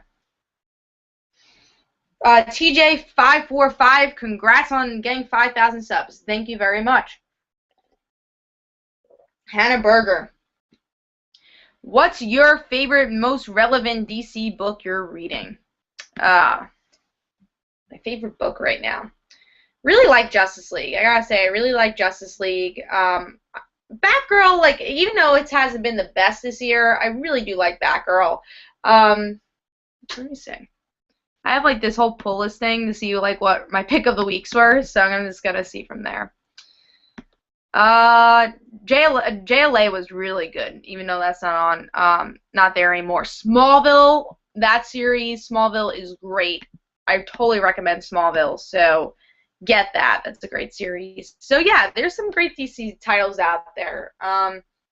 But this year, I gotta say, Marvel is tending to get more pick of the weeks than DC. But there will be a whole video by the end of the year about what gets pick of the week, what didn't, so you can check that out. All right, Gianni Montaro said, would you have wanted Arrow to be connected to the main Man of Steel universe? No, I like it as its own universe. I think it gets too confusing if it's in the movies. I think Agents of S.H.I.E.L.D. did a good job with it, But I wouldn't want to see Arrow. I think Arrow's good enough in his own universe, his own TV universe. Yeah, don't connect it with Man of Steel. All right, next question is from Justin Carguth. I know that you're not a big Ghostbusters fan, judging from the live viewing, but would you watch the rumored female Ghostbusters movie if it came out? I would have to watch a trailer, and depends like who's in the movie. I don't know. I don't really care about the franchise, even if it was a female one. Maybe I'd give it a try. I don't know. I don't like Ghostbusters, so probably not. Again, depends who's in the movie. I have to see trailers, but I'm just not a big fan of the franchise. Next question is from Gianni Montero. And what Marvel shows would you like to see? Maybe X-Men? Yeah, I would love to see an X-Men live action show, like the Agents of S.H.I.E.L.D., but with X-Men. I mean, like less prominent X-Men characters. That would be really cool. Like maybe Kitty Pryde being the leader and seeing less prominent X-Men characters. Yeah, love to see that. What other Marvel shows? I talked about this earlier in the live show. Young Avengers, I would really like to see as a TV show on ABC Family. I think that would do really well. Yeah, there's a lot. Spider-Girl, if that ever like had a chance of becoming a TV show, I would love to see that. But X-Men's a really good one. I would like to see X-Men if that was possible in some way. Alpha Star says, do you like the Birds of Prey series? The current one, I mean, I like other Birds of Prey series. Like, I love Gail Simone's run on Birds of Prey. I think it's a great series, and I like that's an all-female team, and even though the one right before the New 52 technically was an all-female team, I still thought that was really well-written. But this current Birds of Prey, I read not all the first volume, and I read issues here and there, but I don't know. It just doesn't have that vibe, especially Black Canary's character. I think she's just not done very well. Even Batgirl, whoever's writing it, doesn't really handle her character very well. So it just feels like really disconnected. It had a chance. You know, Birds of Prey is a great team, but the people who are writing it and handling the book just didn't have a great vibe on it. So, yeah, I don't really like the current Birds of Prey. Next is from Leonardre Gordon. What do you think, or who do you think is the female Thor? I think it's just a random civilian. What I heard, it was a random girl that Thor helped, and somehow she gets the hammer. I don't know. I'm gonna try the first issue just to see like where the hell they're going with it. Even though I'm not a big Thor fan, but if it's a random civilian, I think it would be kind of cool to see like this random human trying to become a mystic god, the thunder. You know, the god of thunder. I think that'd be pretty cool. So we'll see what direction they're going with that. Yeah, let's see if we got more questions. Gotta reload. Yes, we do have more questions. And this one's from Jay. As a female comic reader, what comic would you say right now does the best job of representing a positive outlook on women in comics? Really good question. You know, there's a couple of comics out there. I would say Elektra does a good job at not making Elektra a crybaby, and I really like that. What I think about a really positive female character is a character that doesn't have to be badass. It just has to be an all-round character, a really rounded character, like Spider-Girl. She's not the badass. She's, you know, she has dimensions, and that's what I love about her character. I would say the same thing Barbara Gordon, Stephanie Brown. All these characters have great dimensions. And that's what I like about the Elektra series, is that she's not a crybaby. Oh my god, I'm an assassin, no, like the Scarlet Spider series. I think they make her character very well-rounded. I love the narration for that. Batgirl does a pretty good job, too. I think Gail Simone's great with female characters in general. But honestly, the best one is Miss Marvel. That character is so well-rounded with a great background and just such interesting stories. So best handled female character goes to Miss Marvel. It's such a great series. Read it if you haven't been reading it. All right, so let's move on to the next question. Leonardre Gordon says, what do you think of Spider-Girl and Miss Marvel teaming up? Are they teaming up? Yeah, maybe in the Spider-Verse thing. Yeah. In Amazing Spider-Man, like, issue 8, they're teaming up. Hell yeah, I love Miss Marvel. I think they don't really have the same personality, but I would like to see how May handles Camilla. So I'm interested. I love the Miss Marvel series, as I was just saying. So that'd be pretty cool. All right, next question. Gianni Montaro, are you happy about Power Rangers movie being in continuity? No, because I really want them to like redo Mighty Morphin in a serious way. So it seems like if they are just continuing from like say Dino, whatever the next one's gonna be, Dino Charge I think, or whatever Dino something, or like Mega Force. I don't know. My idea of the Mighty Morphin Power Rangers really would have been just making a serious, more entertaining for everybody, not just kids, to like Power Rangers or just people that grew up with it. Because I love Power Rangers, even though it's like kind of cheesy. I would like Power Rangers without the cheese whiz. So it would be interesting to see, but I don't know if they're really going that direction. So I'm a little disappointed. All right, so let's go to the next question. Leonardo Gordon, if you were forced to only read 5 comic books titles a month, which ones would you pick? This is hard. From the top of my head, Batgirl, Amazing Spider-Man, Miss Marvel. I don't know. Those are 3 I definitely would keep. Other ones, it's just really hard. Like, I would love to read Invincible. I would love to read Morning Glories. Revival. There's so many books and those are just indie titles I'm thinking of. Justice League. All these different titles that I love. Stop forcing me. No, I don't know. Yeah, those are 3 titles I'd definitely pick. The next 2, I don't know, but those 3 titles I don't think I'd be able to live without. So Amazing Spider-Man, Batgirl, and Miss Marvel are 3 titles I wouldn't want to let go. Oh, and Ultimate Comic Spider-Man I wouldn't want to let go of either because I love that title. So that's a hard question. All right, I'm going to reload. Let's see. Yeah, we got some more questions here. TJ5455 says, are you nervous for the Batman vs. Superman movie being a bust? Yeah, we talked about this a little bit earlier, just with the Fantastic Four thing, and with Guardians also. Of course I'm nervous, but I'm so excited to see Batman and Superman in the same movie. So I'm keeping an open eye. I hope it's not. You know, for DC's sake, for a comic book fan's sake, I don't want this to be a bad movie. I want it to be the best movie it can be. So I'm nervous, yeah, but I'm excited at the same time to see where this goes. So I'm taking a step at a time. I gotta say, I'm taking it trailer. Let's see the trailer. Let's see the pictures. Let's see what's going on here. So I'm taking a step at a time. All right, next 2 questions is from Jeremy. What's your favorite indie comic series, and what's your guilty pleasure movie franchise? Mine is Expendables. I have so many guilty pleasures. It's not even funny. Let's go with the movie one first. Guilty pleasure movies. Final Destination. I really love that franchise, even though they're like so stupid. Final Destination, definitely. Resident Evil, even though those movies are so bad, I know they're bad. I have to watch it because it's just hilarious to see what they come up with next for Resident Evil. Those are 2 guilty pleasures I can really think of right now. And the other one was favorite indie comic. Right now, Morning Glories is tremendous. I love Morning Glories. It's one I always say it's my favorite indie book. Revival, I've been totally enjoying. I love Revival. And Invincible. Those are, I was actually saying these before. And Invincible. Those are definitely the 3 titles I like. But there's other indie titles I'm reading too, like Zenescope books I like. I kind of like Real Heroes is interesting. Yeah, so there's different indie titles, like the Cartoon Network stuff. So yeah, there's just a lot of indie stuff out there that are great. All right, let's see more questions. Harry Bean, Inhumans showed up on Hulk Agents of Smash. They should be in the ongoing series. Also, New Warriors would be cool cartoon. All right, I think that's more of a statement than a question.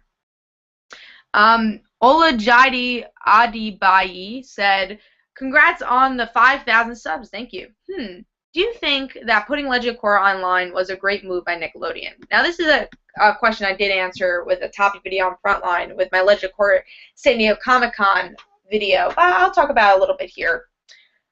I don't think it's a great move of them to do it in the middle of a season. I think that's a horrible idea. I think they should have done it in the beginning of Season 3 saying, hey, we're moving online, or do it for Season 4. I don't think it was a good idea doing it in the middle.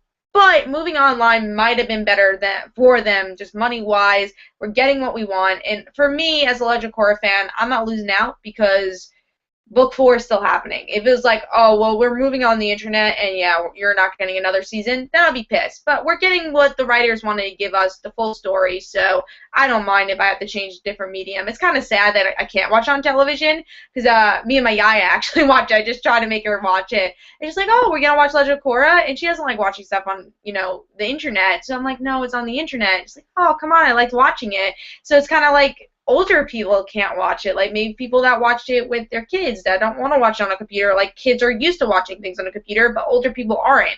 So it's sad that like my yaya can't watch it because it's on the internet. So it's not the best in that aspect. All right, next question is Leonardo Gordon. Would you like to see Angela in the future Guardians movies? No, I think she's fine in the comics. I don't think she would fit that much in the movies right now. And she hasn't really even done much in the comics, so I don't know what she would bring to the table in the movie right now. I don't know. I don't really care about her character right now, but we'll see. In the next couple of years, she's just been introduced, so wait a couple of years. Guardians just got a movie, and they've been characters for 30 years, so Angela's just been introduced, so let's wait on her having a movie. Or being in a movie. Alpha Star, would you like to be Batgirl? Yeah, why not? I would like to be Batgirl. Hell yeah. Alright, let's get into some more questions. Jose Sagan asks, do you feel sorry for who is going to play Green Arrow in the future DC movie? Because Arrow has a big cult following. I don't think anyone's going to play Green Arrow. I just don't think they're going to want to put him in the movie universe. So I don't feel bad because I don't think it's going to happen. So I think if they were going to put in the movie universe, they would make Stephen Amell Green Arrow. But I just don't. I think they're trying to separate both of them. So I just don't see them even using Green Arrow. All right, next question. Harry Bean. Who could you see as Green Lanterns for... Who could you see as Green Lantern, for example? On one favorite fan site, I've seen Alf as one, and on Looney Tunes, Daffy becoming one. I'm sure anyone could be Green Lantern, so just put a ring on whoever you want. Well, let's put a ring on Stephen Amell over here, and he could become Green Lantern. All right, next question is from Knack. What is your favorite comic book series that is no longer being published? Spider-Girl. Yeah, that's an easy one. I read Spider-Girl. I do the Mayday's Journey on Comic Frontlines. So Spider-Girl is my all-time favorite superhero, my all-time favorite comic book series. So Spider-Girl. All right, let's move on to a couple more questions. Let's see how much time we have. All right, it's only, we paused, so let me just see how much time we've actually been doing this for. And right now it's loading for me. Oh, it's been 1 hour and 20 minutes, so we got about until 12 o'clock. And then I'll start wrapping it up. But we got some more questions, so keep on with the questions. I still have these 3 comics to give away digitally, so hopefully you're having fun tonight on this live show. And even if you're not watching this live, you can still ask questions in the comments and I'll answer them for you. But I'm sure you guys are watching this live at this moment because we are live. All right. Ooh, we're getting more questions. Thanks, guys. All right, this is from Scotty Showman. Hey, I think I joined your channel around about 30,800, so you've been here for a while. And I've seen the hard work and videos week after week. It really gave me an education on what it takes to keep a channel going. I've seen you help a lot of people in the YouTube community through topic videos and getting the word out on other YouTubers through the Geeky Awards. The Comic-Con interviews, the comic book countdowns, the single issues each week. You work really hard. You totally deserve any success that comes your way, and I hope you go and celebrate this occasion. At 6,000 subs, you totally got to get a cake, and Comic Frontline rules. Thanks, Scotty Showman, for all the nice words and for watching the channel. Thank you. Yeah, for anyone who's watching the channel, I really just respect it, work hard, and just want you guys to enjoy. So, yeah, if you want to tell in the comments, like, what sub count you think you joined the channel and started watching and why you started watching, answer in the comments. And you know what? That's what the next thing is going to be. I'm going to pick at random, forever answer this question in, let's say, next 3 questions. I'll answer 3 more questions, and I'll pick at random someone who answers this question of why you came to the channel, what you like about the channel, and I'll give you 3 digital codes for this. So I'll pick at random for that. But I'm going to answer a couple more questions first. But keep going. Answer that question. All right, let's see. Jeremy, would you like to see a TV movie of the original Team Avatar? Just fill in the gaps between Korra and Last Airbender. Sorry, it went down. And because the comments are going. Anyways, I'll start the question again. Would you like to see a TV movie of the original Team Avatar just to fill in the gap between Korra and Last Airbender? If you could be a bender, what kind of bender would you be? Great question. Yeah, you know, they made those comics, Search and all that. I would love to see them make those into like an anime movie. I don't know if they make it onto television, but I would like to see like a direct-to-DVD movie for Avatar, just for those comics that came out. That'd be really cool, just to see what happened between Korra and Last Airbender. So I'd love to see that. I think there's another question. Oh yeah, what kind of bender would I like to be? I want to be a firebender. Don't ask me why, but I've always liked fire powers. So I want to be a firebender. But I gotta say, earthbending is really cool because you can do more stuff with it. But firebending, I mean, all the bending's cool. I want to be the Avatar. Come on, I'm gonna be the Avatar. That's what I'm gonna do. I'm gonna be an airbender. I'm gonna be firebender. I'm gonna be earthbender. I'm gonna be a waterbender. That's my answer. All right, here's another question. I know it's very early, but any thoughts about Sailor Moon Crystal? And that's from TG5455. I like it. I kind of like the old anime better just because it's more Americanized. So, like, when the dub comes, I'll have a full opinion about it. But I like it. I think it's cool. It's something different. Following the manga is really cool. Would I like some original stories? Yeah. Just kind of like continuing the Sailor Moon story. I think that might have been a little better, but just getting anything Sailor Moon is really cool. So yeah, I like it. Again, like you said, it's a little early to judge. And it's also still subtitles, so I'm not really used to reading the subtitles, but I've been reviewing it, and I love Sailor Moon, so I want to review it with the subtitles. So I'll fully answer that question, definitely, as we get the dub and just more episodes. All right, hold on. Yeah, we got a lot of questions here. Leonardo Gordon, do you like Jamie McKelvey's art? I don't know if I've seen his art before, so I don't have an opinion on that. I probably have. I'm just not recognizing the name. So these are just some people that are answering those questions. I'll give it until like another 5 minutes for those comments to come in. Again, I'm just gonna answer randomly or whatever comment I like the best. I'll give you the prize. But again, I'm just going to read them off and then I'll pick a winner for that.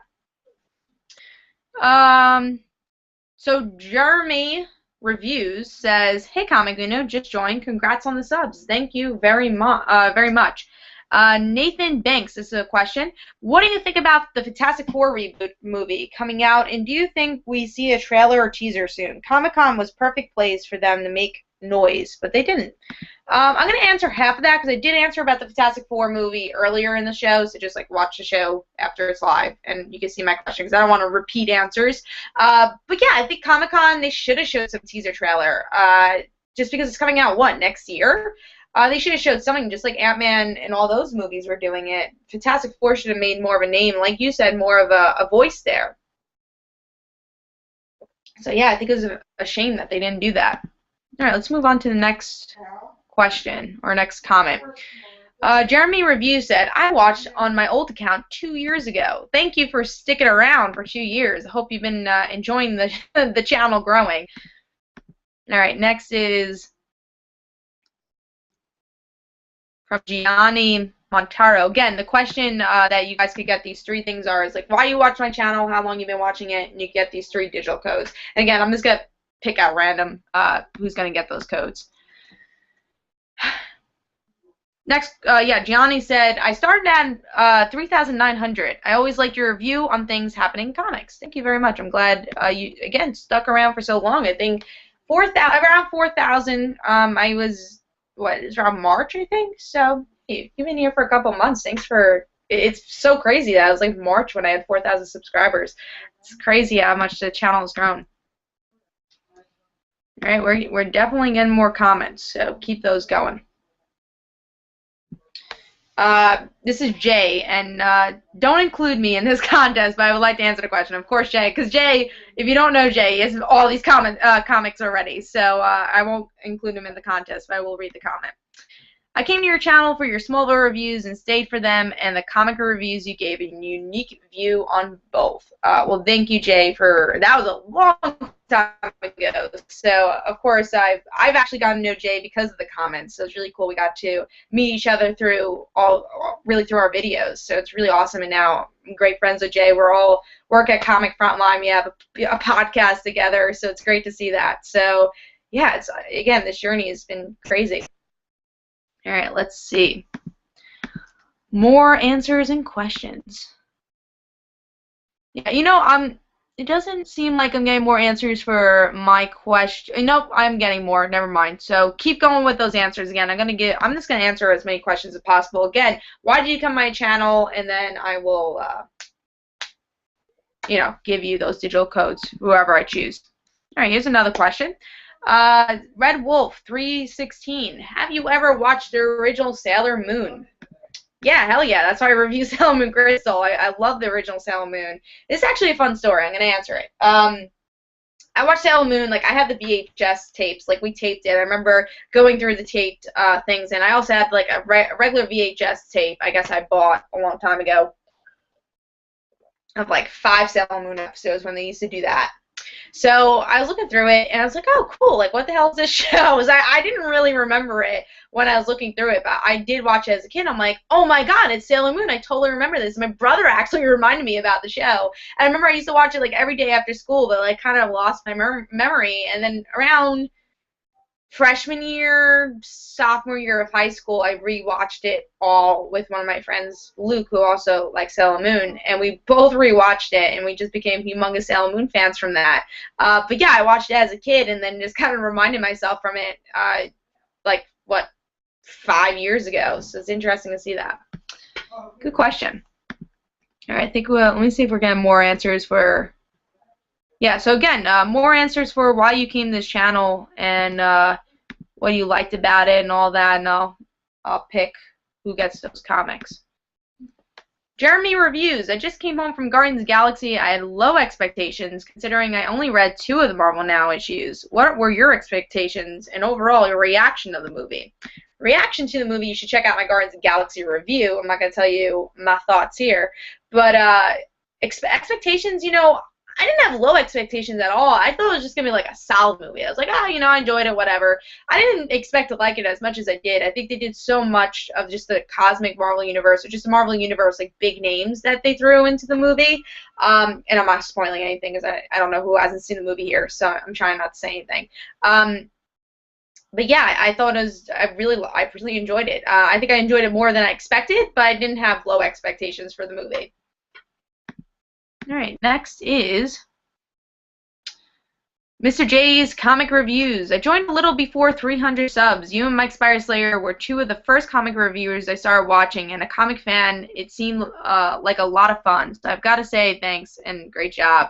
Yeah, I've known Jeremy for years now. I met him through the comic book community. Also, again, just commenters I met through the comic book community I've become friends with, like Jeremy.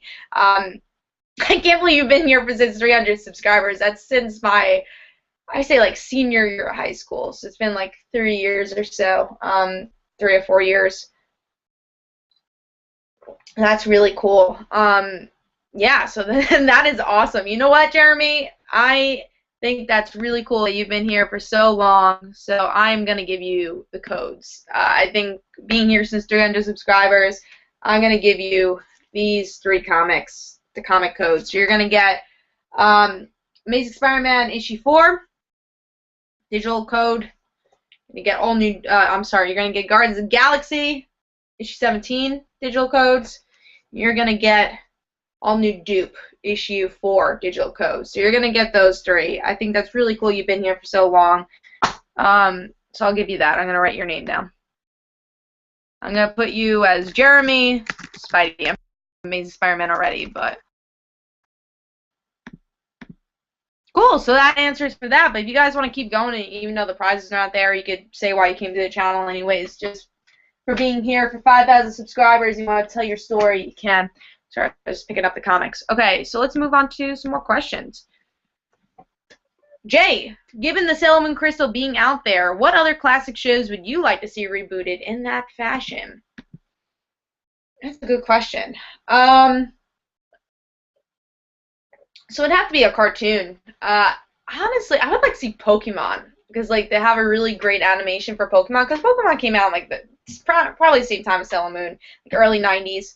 I was in like kindergarten, I think, when Pokemon came out, so it was like 1990 something. So I'd love to see Pokemon do that, and I think it's a franchise that can do that. So, or even I guess, yeah, Dragon Ball Z already did it. So I don't like Dragon Ball Z. I'm just thinking Dragon Ball Z fans would like it. But yeah, Pokemon. Let's go with that.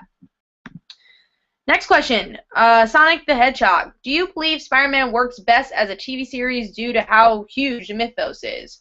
No, Spider-Man definitely works better as a movie just because he's such a big hero. I don't think he fits a small screen. Maybe as, again, cartoon, like an actual good cartoon, it would work, but movies, I think it works better for Spider-Man. All right, Leonardo Gordon. Jamie McKelvey did Young Avengers and Ms. Marvel covers. So which Young Avengers? Was it the original Young Avengers or Gillen? Yeah, I think his art's good. I like his cover art. I'll give it, yeah, his cover art's pretty good. Thinking about Ms. Marvel. And that's actually the same person did the Jeremy said Jamie McKelvey was the artist for Young Avengers during Gillen's run. So I answered my question about Gillen. Yeah, his art's okay. It's okay. Not my favorite. I'm gonna reload the comments.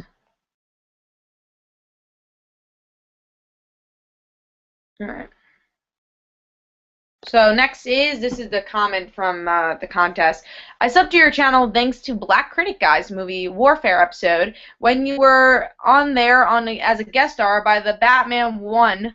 Don't care that Tony says. And as for Salem and Crystal, it's good so far, but I'm not into the new character designs. I understand why they did it, but the old ones were better.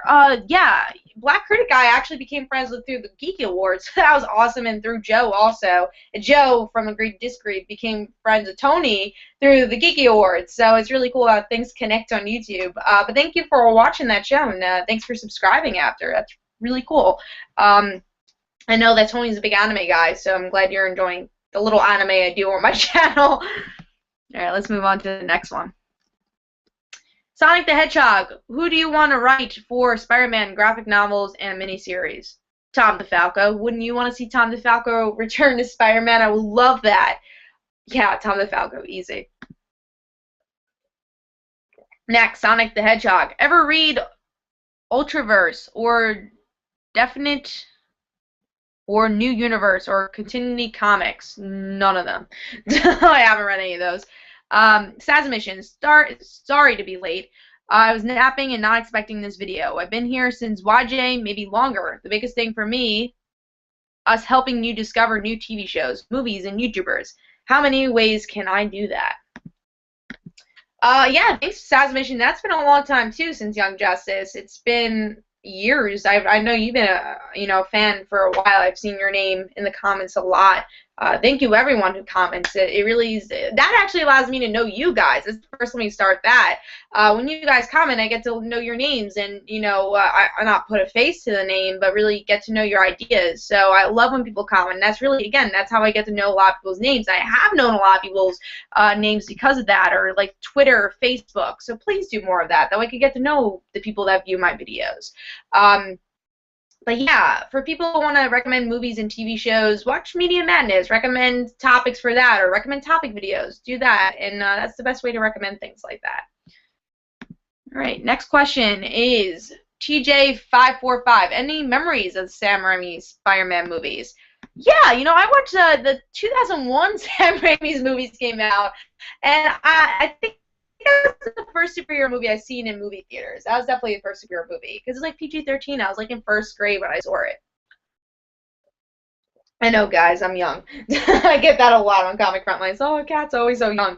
I was in first grade when Spider-Man 1 came out. And that was like, that's when I loved Spider-Man. That's when he was my first character I've ever loved, and it was my first favorite superhero. It's still, the first comic I ever got was a Spider-Man comic. So that's the memory, is just watching those movies and just getting the comics because of it. So I remember also watching like grammar school friends that I don't even talk to anymore, so I do remember that, and like going with my mom because like I was in first grade, so I went to the movies with her. Like we all went with our parents and stuff, so it's kind of cool doing that, and her being like, oh my god, we're gonna go see a superhero movie, and she doesn't like superhero movies that much. So I remember not watching that many superhero movies when I was a kid. I used to watch them more with my dad. So, but she always supports me and goes to see any superhero movie I want. We saw Amazing Spider-Man when we were on vacation.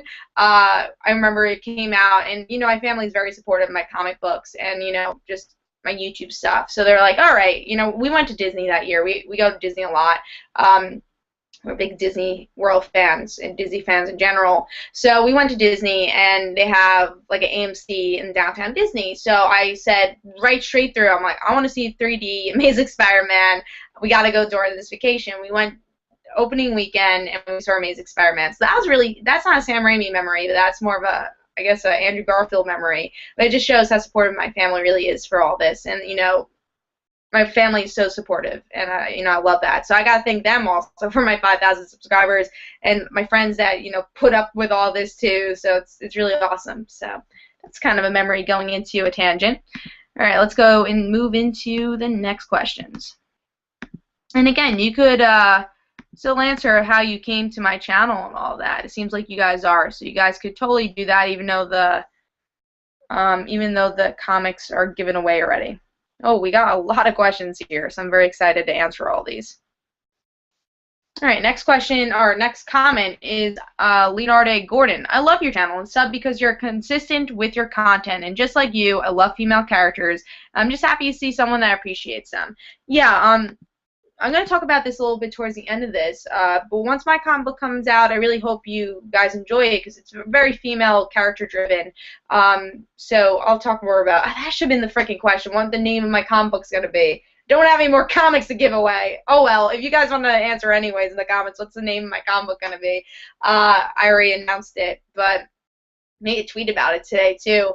But yeah, you guys could end up seeing that too, which I'm really excited to, reveal to you guys. In a couple of weeks coming, there'll be some more news about the comics, so looking forward to that. All right, Gianni Montero, good night and congrats on the subs. Thank you for watching. Nak says, all right, let's see. I feel like a bit of a poser as I only started following you about a month ago. Hey, it's cool. Honestly, if you subscribed today, yesterday, 10 years ago, which I wasn't doing videos 10 years ago, but if you just subscribed, I love that you're subscribed. It doesn't matter how long you've been subscribed, but thank you for supporting my channel. But reading on to the comment, as that I feel like I've been a bit of a poser. I only started following you about a month ago, and that was when I first found your videos. But as I'm just recently starting my own channel and do cover comics, I was interested in seeing how other YouTubers did it, so I could see if I could learn anything, and I really enjoyed watching your reviews. It's hard for me to do one-take videos, as I tend to trip over my words from time to time, so I admire you to being able to do your videos in one take. Even though our interests do not perfectly overlap, there was enough that I was more than happy to subscribe. Well, Nak, thank you for subscribing, and as I trip over my words, because it's been me talking for about an hour and 40 minutes, and thank you for subscribing, and it's really cool that you're making your own YouTube channel, and I hope that, that's something I can do for you guys, is just to inspire you guys to do whatever you want to do. That's one thing I hope I'm doing for you guys with this hard work. So thank you. Thank you for subscribing and enjoying the channel. Scotty Showman, you touched on this a little bit before. You've had to pick 3 franchises from TV that helped build your channel. Which ones would you pick? And what TV franchise do you think will help carry your channel into the future? Really good question. Franchises that help me, TV stuff that helped me just build my channel and get to the place I am. Young Justice obviously is my #1. Again, that's really the reason I'm wearing this shirt today, because that helped me tremendously get my fan base and show that I'm not just a comic reviewer, but I am a television reviewer also, because I love both mediums the same, especially if it has to do with comic books. So it's really cool to have that. Arrows would be the second one because I get a lot of views on that. A lot of people are watching that. So I'm really glad that everyone's enjoying the Arrow stuff. Legend of Korra I've been getting a lot with too. So Teen Wolf is another one because I got a lot of the interviews from Teen Wolf. So that was really cool. So Teen Wolf. But what do I think is going to carry me in the future? I don't know. Maybe The Flash? Who knows? That's a really good question. I mean, I don't know what's going to come in the future, but I know the shows that have helped me, and it's really cool to see that shows I love really help me grow my channel. It's cool. So yeah, hopefully that answers the question. All right, next is Sazamission. Actually, a little bit of my subs are YJ Korra, Avatar: The Last Airbender Heroes fans.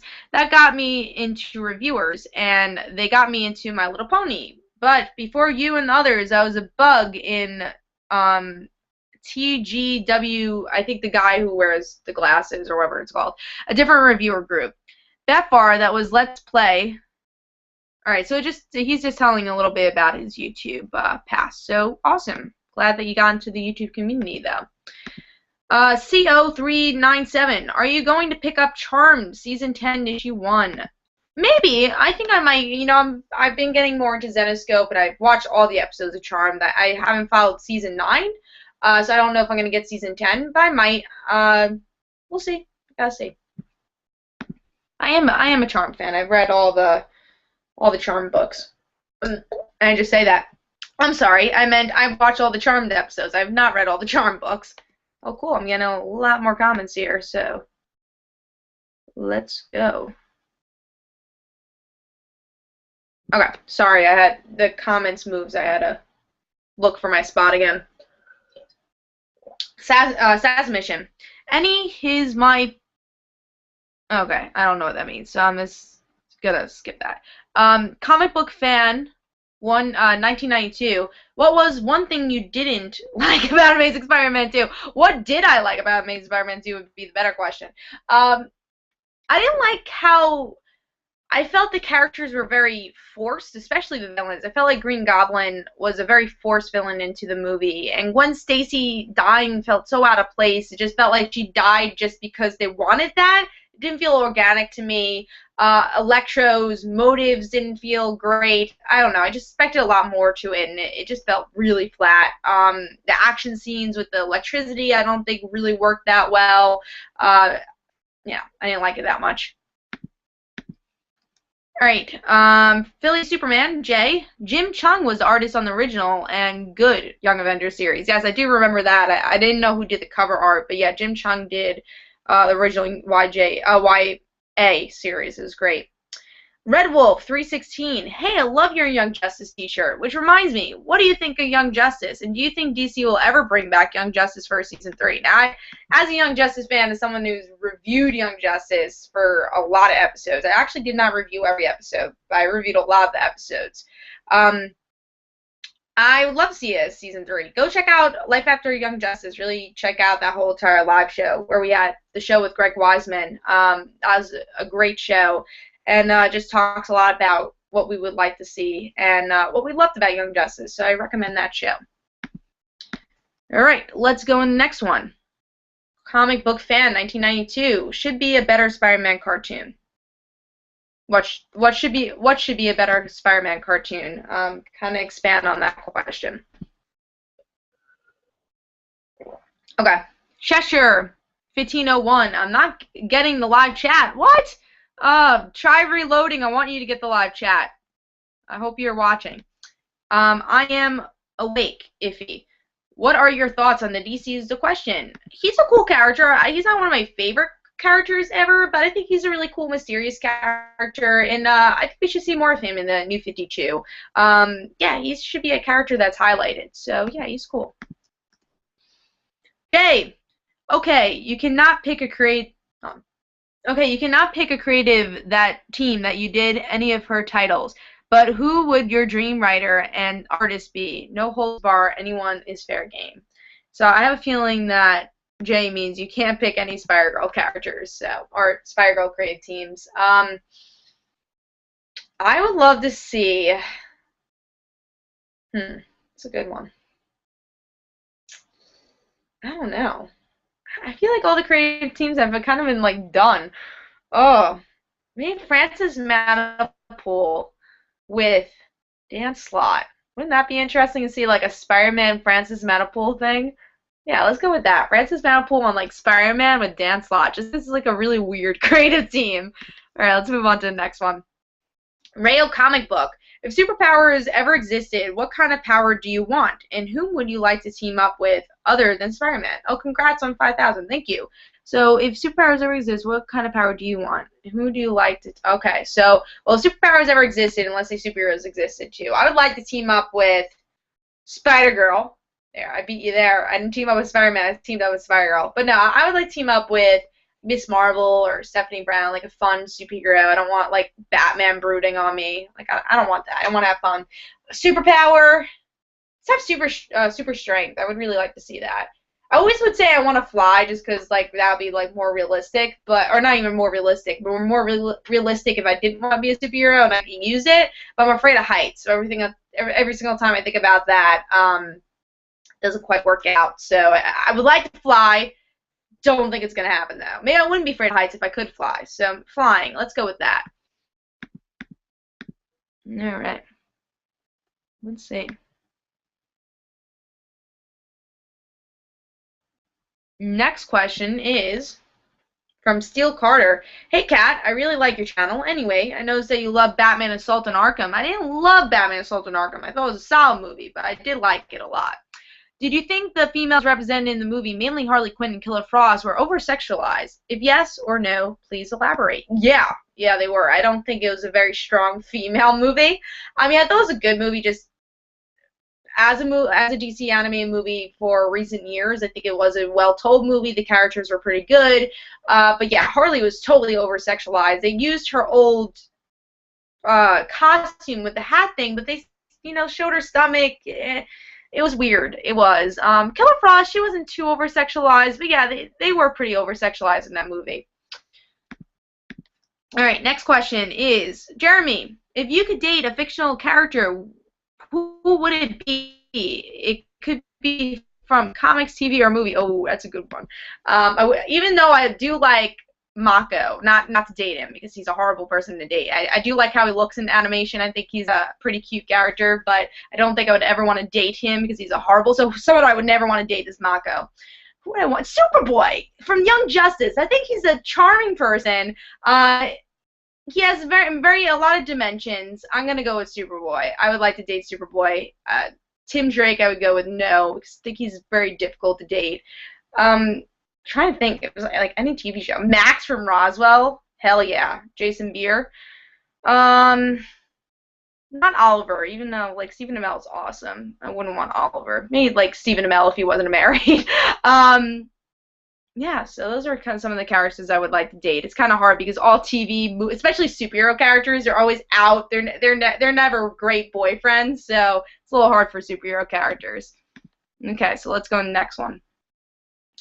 Harry Bean, like mother, like daughter. No, but you're very close. That's Harry Bean's answering the question of what my comic book is called. It's like father, like daughter. So that is going to be coming out very soon. Or at least you'll be hearing stuff from it soon. I'm working on issue 2 right now, so very excited. Working with a company already, getting art back from it, which is really cool. Yeah, so it's really awesome. So I'm gonna tell you more information about that as time goes on, but I'll talk maybe more about that towards the end. It's actually getting close to the end, so all right. Let me load this. But yeah, keep asking questions. It seems like we're still flowing pretty well. All right. Oh yeah, we definitely got some more questions here, so keep going. Steel Carter, by the way, love your Young Justice shirt. Thank you. Cheshire, what do you want next to the Avengers Undercover cast? Where do you want the team members like Hazmat and Bloodstone to appear next? I feel like, I know it's getting canceled, obviously, but I would like to see just another series for them. Maybe another Avengers Academy. Why not? You know, that's where a lot of those characters started, so give us another Avengers Academy. So yeah, for all those characters. Or just give us like a Runaways and Adventures Academy book. That would make sense. Okay, next question. C0397. I found you through YJ Reviews. Then I started to read comics and started watching your comic reviews. Well, that is awesome. Yeah, I feel like a lot of people did find me through my Young Justice reviews. Again, that's something that really started my channel to become what it is now. So thanks for watching. All right, next question. TG5455. Do you think DC does better with their video game anime stuff than Marvel? I believe so, but DC needs to get better with their motion pictures. Yeah, definitely. That's the best way to answer that. I think DC does better for all that. Unlucky Samurai, are you going to do weekly reviews for Constantine and Gotham? Gotham comes out Monday, Constantine comes out Friday. Yeah, probably. For Gotham, it is going to be a little late, though, because my school schedule is not going to permit, because I get out of class by 10, so I am a commuter, so I will be home by about 12, and I have to wake up for 6, so for the next day. So I have, like, what, 5 hours? I don't know how that's going to work out, but I'll figure it out. It should be okay. Yeah, so Gotham I should be able to do, depending if I like the show. Like, if I don't like the show, I might just try the first couple episodes, because who knows how the shows are going to be. If I really like it, I'm going to continue reviewing it, but if it's a really hard ship, as you can see, sometimes I get through these hurdles here. I might not review it. Like I did Agents of S.H.I.E.L.D. was really hard to review, but I'm hoping to review Agents of S.H.I.E.L.D. for this year. Might be like an hour or two late, but we'll deal with that. Constantine, definitely. Again, see if I like the show or not, but if I do, that's a Friday night show, so that should be pretty easy to review. So yeah, the only thing that's gonna be hard probably is Flash, because that's also on Tuesday. But I'm gonna review it just because it's Flash, but that might just be a couple hours later. So I planned through this already. All right, next question. Have you read the X-23 solo series by Lou? If you have, what do you think of the ending issue, the silent one? I've only read a couple issues of the X-23 series. Like, I remember when it's coming out and stuff. I just had too many comics. I had to drop something. Even though I liked X-23, I didn't love the solo series. I liked her miniseries a little bit more. I think it was because she was, like, with Gambit or something, and I just didn't really like it that much. But I didn't read the last issue of Silent, so I can't tell you. But it was pretty good. I mean, it's upsetting that X-23 had to get canceled just because it's a really, you know, cool series. But again, just for my pull list at that time, I couldn't read it. All right, next. I am Wakeify. Do you plan to collaborate with other YouTube channels outside of Comic Frontline? Do you mean do another, like, Comic Frontline? Hell no, that's way too much work. I would never, like, do, like, another group channel. That's not gonna happen. But I'm staying with Comic Frontline. We're doing great work there. But yeah, I do collab videos all the time with different people. So I have a whole playlist called collab videos. So check that out. That's all the collab videos I've ever done. It's like 60 videos there. So I do a lot of collab videos. I think I have one planned like for Tuesday. So I do them a lot. So I will collab with other people, but I won't do like another collab channel with somebody. That's gonna be solely Comic Frontline. All right, so we are getting more questions here. Comic Fan 1992, should there be a better Spider-Man cartoon like the comics? Oh, yeah, I mean, Spectacular Spider-Man was really good. I just saw Greg Weisman questions, so it's kind of cool that someone asked those two questions together.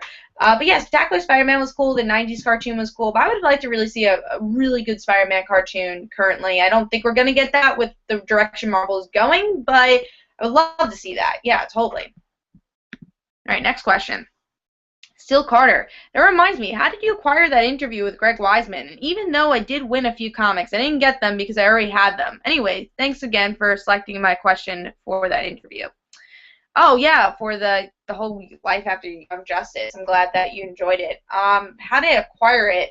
It was a long process, actually, because Greg Weisman did not know how to use Google+, which we had to go through with Greg. But he's such an awesome guy. And again, that's just because he loved his fan base so much. When he heard about the project, he really listened to me. We talked for days back and forth through Twitter at first. And, yeah, we just came up with a time and brought all the YJ reviewers together, brought everything together. Again, it was a long process. I think it took me about like 2 or 3 weeks to get it all together. But I remember Kendra just came up to me and me and Chris, because we were doing a collab video with each other for, I think, Arrow or something. Kendra's like, oh, we should do something for Young Justice. She was just saying it.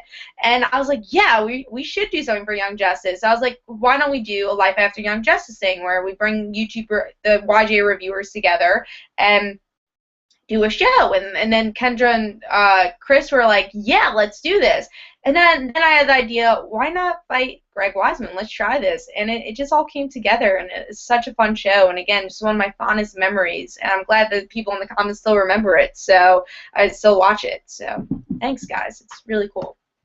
So yeah, it's a once in a lifetime experience. Yes, getting a lot of questions here. Okay. Did you watch Avengers: Earth Mightiest Heroes anime series? If so, what did you think of it? I did not watch the whole series, but I did watch a good amount of it, and I thought it was really good. I thought it was a good Marvel, one of the best current Marvel series that came out in recent years. So it was a really good series. I'm running out of water. Okay. Next is story about the bad spelling on my tablet messes up everything. Just going on about the internet on YouTube. You can catch up with me after the chat. Not saying anything to read.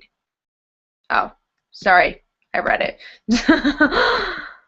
Alright, next question. Almost forgot this. Bendis is getting some heavy fire over the way he's writing X-23. Your opinion on the matter. Also about pairing her with Angel. Yeah, I remember when I was reading the whole Angel thing, I thought that was a little weird and out of character for X-23. I don't think we've seen enough of X-23 to really say, oh my god, Bendis, you're horrible at writing X-23. I just don't think we could do that right now. But yeah, he's not handling the character that great. Or even Kitty, for that fact. I mean, he's had some good issues with Kitty and even the Ultimate Universe stuff, but that whole entire thing going to the Uncanny X-Men is still not explained to me. Like, why the hell did you do that? You're still friends with the Wolverine X-Men and Wolverine and that whole crew. Why the hell are you here? It really was just to have the first-class X-Men there. So I thought that was really confusing. So yeah, I like all new X-Men, but yeah, there's some things I don't agree with Bendis doing, and X-23 is definitely one of them. LA and DC. I know you really like Batgirl, but what do you think about Batwoman? As I said, I grew up with Barbara Gordon, so she's been one of my favorite characters for a really long time. And I read a lot of her older comics. I've been a big Barbara Gordon fan as Batgirl. A little less as Oracle, because I just read her as Batgirl a lot. But Batwoman, I've read it here and there. She's not a character I love. She's okay. I like seeing her, but she's not a character I'll go out of my way to get her solo book. But she's cool. But she's not one of my favorites. All right, next question. Cheshire. Ever watched or heard about Madoka Magica or Fate Zero for the same writer? If you haven't, here's a box of tissues. I might need a box of tissues because I have not heard of them. Sorry. Red Wolf. What's your favorite DC anime movie? Good question. My favorite anime movie is, for favorite DC anime movie is Wonder Woman. Really liked All-Star Superman. Under the Red Hood is really good. I really like Batman Superman Apocalypse is good. Yeah, those are four I can think from the top of my head. Those are four really good ones. So those are things from the top of my head I could think of. Okay. Next question. Well, this one I'm going to answer just because I'm not going to answer it, but what school do you go to? I'm not going to answer that. It's a little personal, so I'm not going to say that. Steel Carter. Ha. Wait, Oliver. Even though you keep pushing Olicity, I had to call you out on that one. Kat, sorry. Oh, I'm kind of cringing that Olicity will kind of be a thing in Season 3. So you're saying I can't be with Oliver? Do you want, like, comic R? I don't know. How would you ship Comic Uno with Oliver? Oliver Uno? You don't want it? I want it. But I love Olicity, so I'm actually really excited for them to be in Season 3. So I know not everyone's a fan of Olicity, so Steel Carter, I'm guessing you're not a fan of Olicity, but I am. And I think they have great chemistry, so I'm excited for it. All right, next question. I'm getting a lot of will you marry me questions. I don't know. All right, next question. Rayo comic book. Do you watch the pilots of Flash and Constantine? They were leaked. If yes, what do you think of them? Now, I have not reviewed any of them, and I hear with the Constantine leak, actually, that's not going to be the pilot that actually airs on TV because they had changed the pilot up, so I would wait because the real Constantine pilot's actually going to air my Constantine errors. And I don't really want to answer if I watched the leaked or not, just because I'm not going to review it anyways. I'm going to review it on time, so I'm not going to answer that question.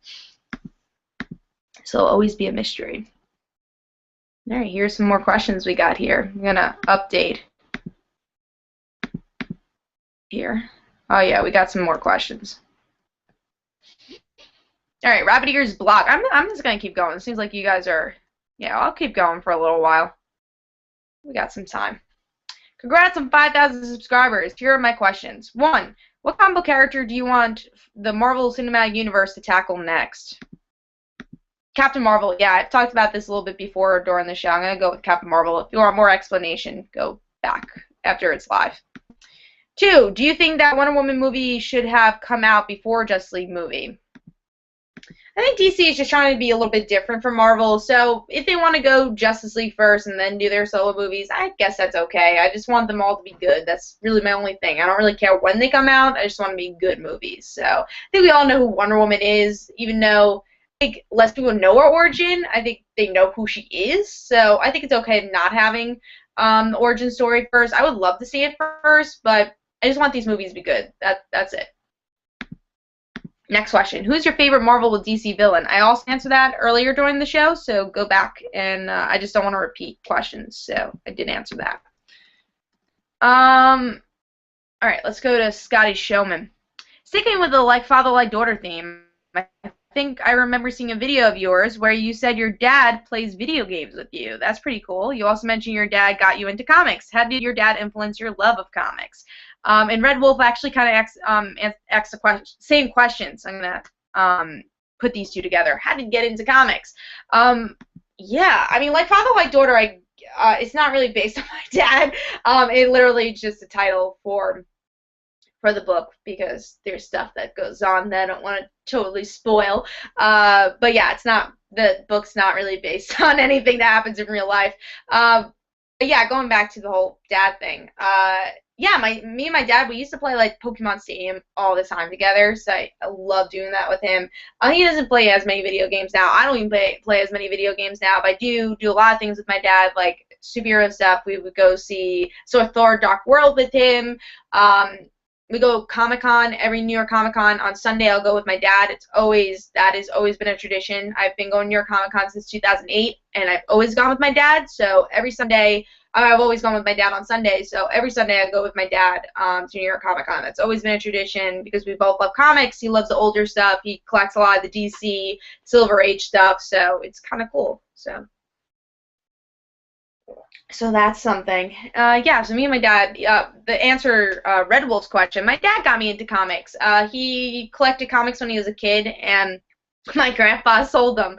So he had when we were kids, he used to go on eBay and collect all those comics again, and I got into comics because of that, and also all the TV show stuff too, but he was always into comics, and he used to read like old Superman comics to us, so even though like I was a bigger Marvel fan back then, now I'm a fan of both companies, but my dad was always a bigger DC fan, so I was always like to my dad's like, can I read X-Men? He was like, oh, I don't have many X-Men comics, I only have like Superman, Green Lantern, and all that, so it's kind of funny to see that. But yeah, he used to read it to me and my brother all the time, so it's really interesting to see that.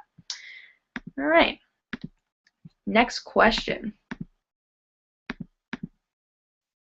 Yeah, we got some more here. Steel Carter. LOL, I'm messing with you, Kat. We've had debates about Olicity before. That's all, but thanks for answering and being a good sport. Of course. Next question is from Knack. Are you a Studio Ghibli fan? The studio behind Princess Mononoke and Spirited Away. And if so, what do you think about them announcing closing their movie studio? I'm not a fan of those movies because I'm not a big anime fan, but I do have friends that are a fan of the studio, and I saw this on Facebook like today, like I think right before the show I saw it. Yeah, I mean, it's upsetting because I know he makes really cool movies, and I know that he has a big fan base, but I know he retired also, so I guess it kind of makes sense. But it's upsetting, yeah, for those fans. I've never seen the movies, but it's upsetting. All right, next is from Jay. What mythology slash religion would you like to see Teen Wolf visit next? Wouldn't it cool? I mean, they can't do that though. I would say, wouldn't it be cool if they kind of tackle like Christianity in a way? I don't know how they would really tackle that because you can't really bring somebody. You can't like bring anything from the Christian religion to it because it's less about mythology. But it would be kind of cool if they did in some way. Um, yeah, but let's go mythology. I know they done Egyptian. I don't know. It'd be interesting. I just love seeing how much what Teen Wolf does next, like what mythology they'll bring next. I don't know. That's a good question. All right, TG5455. Any comic book movies that almost made your pull list? Pull your own hair. Thanks to how bad it was. Catwoman was really bad. I think that's like the only one that I'm really cringe over. Like I think there's bad superhero movies out there. Oh, Batman and Robin's really bad too. But there's nothing like something I can't really sit down and pull my hair. I think Catwoman and Batman and Robin were the only movies that really did that to me. So, oh, and Amazing Spider-Man too. That did it too. All right, next question. Would you like to see a Batman Beyond live-action movie? I'm not a big fan of Batman Beyond, so not really. I don't really care about the character that much. All right, let's see if we got any more questions here. And we do. Next is Mr. J's comic reviews. Do you think Guardians' approach could work for Justice League movie? The Guardians are a group of characters very few people outside Marvel Cosmic fans know, and a majority of people already know the Justice League, so do you think it could work?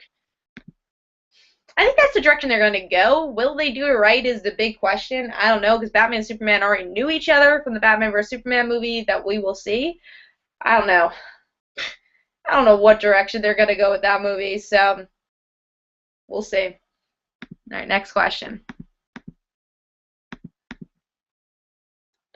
You should check out Madako and Fate Zero. They're both some most acclaimed anime of recent memory. Are you watching Attack on Titan, by the way? I've heard great things about Attack on Titan. Maybe one day I will watch it because I've heard some great things, but I don't watch anime that much. I talked about this a little earlier during the live show that maybe I'll watch Death Note because I heard some really great things about that and like start from there and maybe get an anime, but just never been a big anime manga fan, even just the shows I grew up with. That's anime I've pretty much gotten into. So yeah, Attack on Titan would probably be one I would try though. That and Death Note, those are two I gotta see. Maybe one of these days once I catch up with all those other TV shows. All right, so we're gonna start wrapping up soon. So extra last minute questions. I'm gonna go on for a couple more minutes, and then I'll start wrapping up the show. So keep asking your questions, but we are gonna start wrapping up soon. Because my mouth is getting really dry, honestly, and I have like no water left. I'm trying to conserve. All right. Next is Justin Patchett. What current titles are close to being dropped? There are a couple. I would say Grayson is one that's close to being dropped. I don't know. It's hard when I need like the whole list in front of me. Bodies, maybe I just got that this week. I don't know. It's Detective Comics, maybe if it doesn't continue well from Icarus story arc. There's a couple, but you would have to tell me, are you like planning on dropping this title? And I'll tell you yes or no, because it's a little hard because I pick up so many titles. All right, let's move on to the next question. What are your favorite comic book covers of the year so far? That is so hard, LA and DC Axis, because I read so many comics. That's something that I like look over for like hours during January, just like, oh, favorite covers, let's see. The 3D covers are really cool, so I could give that, but I think that came out like September, so I don't even think that counts. Maybe this September's 3D covers would be really cool. Yeah, I mean, it's kind of hard because there's just been so many covers out there. Yeah, that's a hard question. All right, let's see. A couple more. Yes, we do have a couple more. What other characters would you like to have their own TV show? That I did answer that, so I'm going to try to answer the questions I haven't seen before. So, What do you think of having an Aquaman movie? Why the hell not? They should do it. Someone else responds to that. I'm not a humongous Aquaman fan, so I don't think I'd be like, oh my god, Aquaman, can't believe it's happening. But I know a lot of Aquaman fans, and I think it's cool. I think he deserves it. He's a big DC hero. I think they got to do Wonder Woman and all these other movies first. But if this all does well, I'm so upset that the Aquaman pilot didn't get picked up with Justin Hartley. Come on, I actually really like that pilot. So if they could do something like that for a movie, go for it. Make it interesting. Love to see that. I think more people will respect Aquaman then. All right, next question. Alpha Star, have you Vert watched Thundercats before, or have you watched? Nope, never watched Thundercats. I am Awake Iffy. So years ago, I had another YouTube channel that reviewed video games. I ran that, was fairly popular. Soon enough, I was working with Disney, Nintendo, Sony, etc., and getting free games on there to review. However, as time went on, the spark of doing it for fun disappeared, and so I left the scene for a while and recently came back under another channel. Not this one. How to deal with your burnout periods when making videos? Any suggestions? I don't get many burnout periods. I think sometimes like I'll get a period where I'll just like I'm working like way too hard, like I'm doing so many videos. I never say I just love it so much. I never like I never really think of like, oh my god, I have to take a break. And sometimes I have to take hiatuses for different reasons. And that actually is like a burnout period. Not even a burnout period. That's like a refreshing period where I reintroduce myself to doing videos again, even if it's just a week or two hiatus. It's just like, oh my god, I want to do a comic book review. I need to give my opinions out there. So I don't get many burnout periods. But yeah, I think it's just like, oh, like, do people like respect it? So much work I do. Do people notice it? And I don't really care if people do. I do it for myself. But it's just like, I put so much work into it. I hope people do notice that. So, and it seems like you guys do. But usually I don't think about that. But that's like a burnout period, I guess. Good question. All right, next.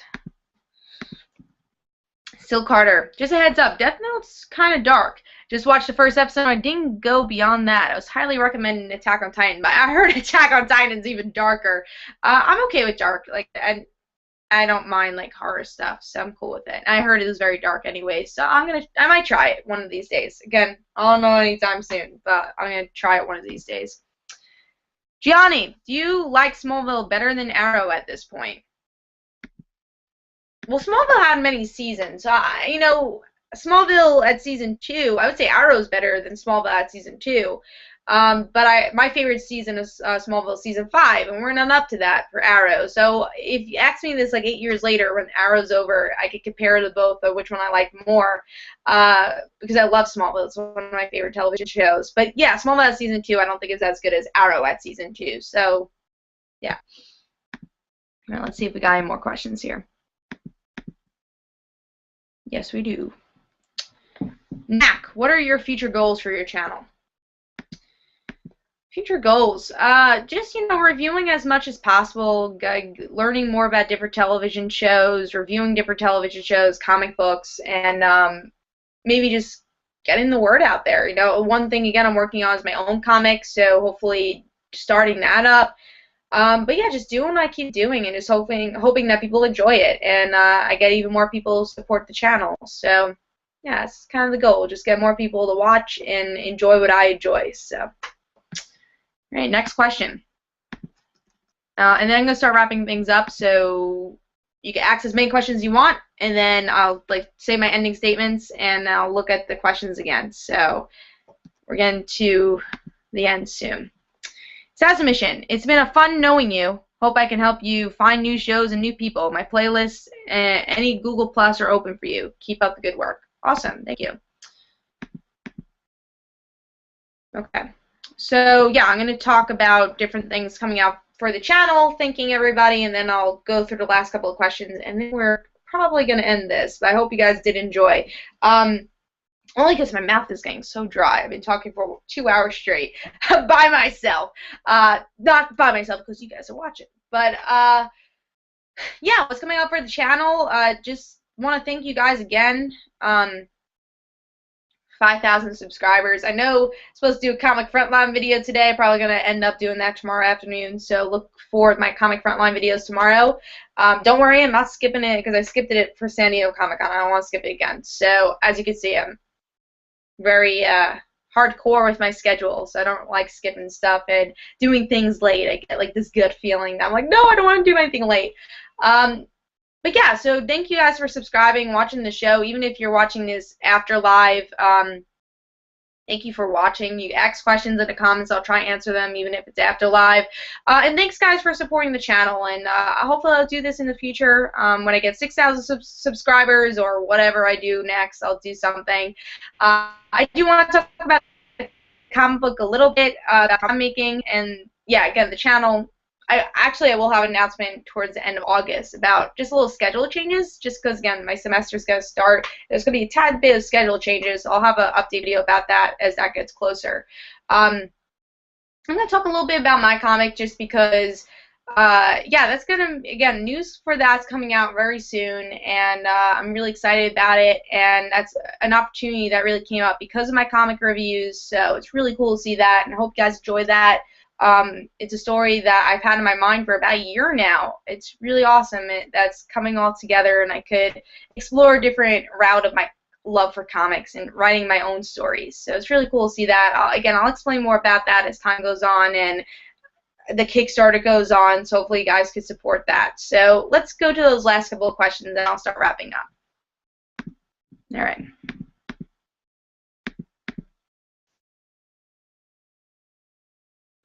We got a couple here.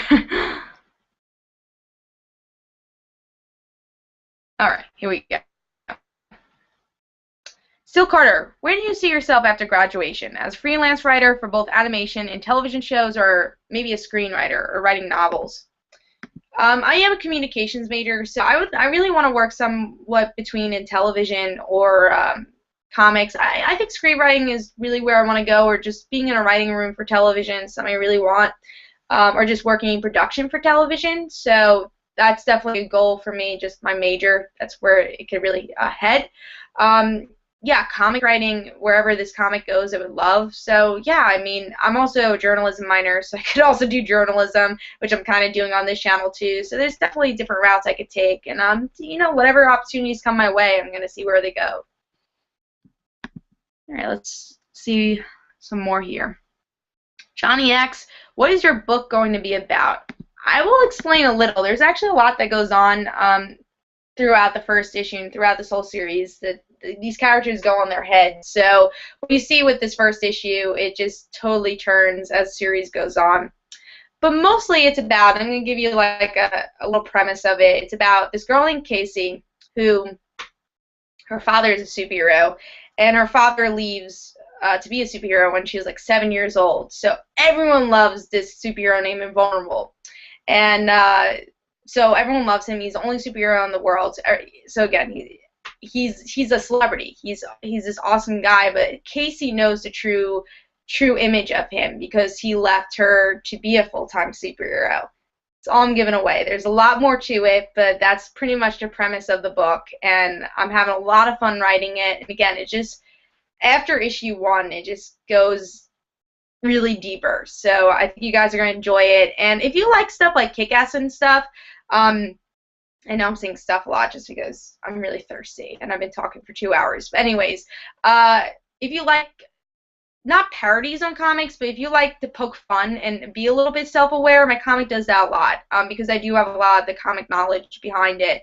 So I do take some comic cliches and put it on its head. So I hope you guys do see that.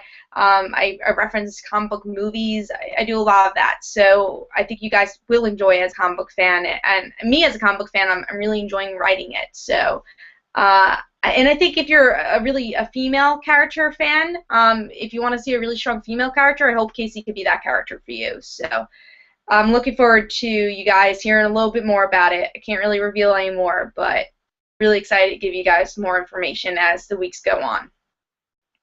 Yeah, let's see what else you guys want to say, and then I'm going to start wrapping it up. Oh, there's so much. Okay. Congrats. Okay, there's more. Scotty Showman, shout outs to Jay, Mike Spireslayer, the Brooklyn Boys, Chris and Mike, Cirque Show, Agree to Disagree, Brant Fowler, Mr. J's Comics, and everyone I came across through Comic Uno's first 5,000. That is awesome. Yeah, those are just some people I've met through over the years. Again, everyone Comic Frontline, people I've done collab videos with, became friends with. I want to thank them because it's awesome meeting people that are like the same things as me. So thank you, Sky Showman, for giving those shout outs, because I want to give those shout outs also. So it's awesome. Interesting premise. Can't wait to read it. Thank you, Steel Carter. And guys, if you want to talk about the comic in the comments below, you could talk about it too. So if you what you want to see with it, if it's interesting, yeah, go for it. I'm actually going to write issue 2 right after this, so it was very exciting. Hope you guys enjoyed. Thank you guys for just being there. I'm going to end the show now and get a drink of water because my mouth is really dry, and do those Comic Frontline videos tomorrow and kind of relax. But I hope you guys enjoyed again. I actually have to look over all the comments for the day today, so I'm going to do that after this. Thank you guys. This is Comic Uno. Hope you guys enjoyed. Don't forget to follow me on Twitter for Comic Uno and the Rad Situations, and don't forget to like my Facebook page. And I'll see you guys later.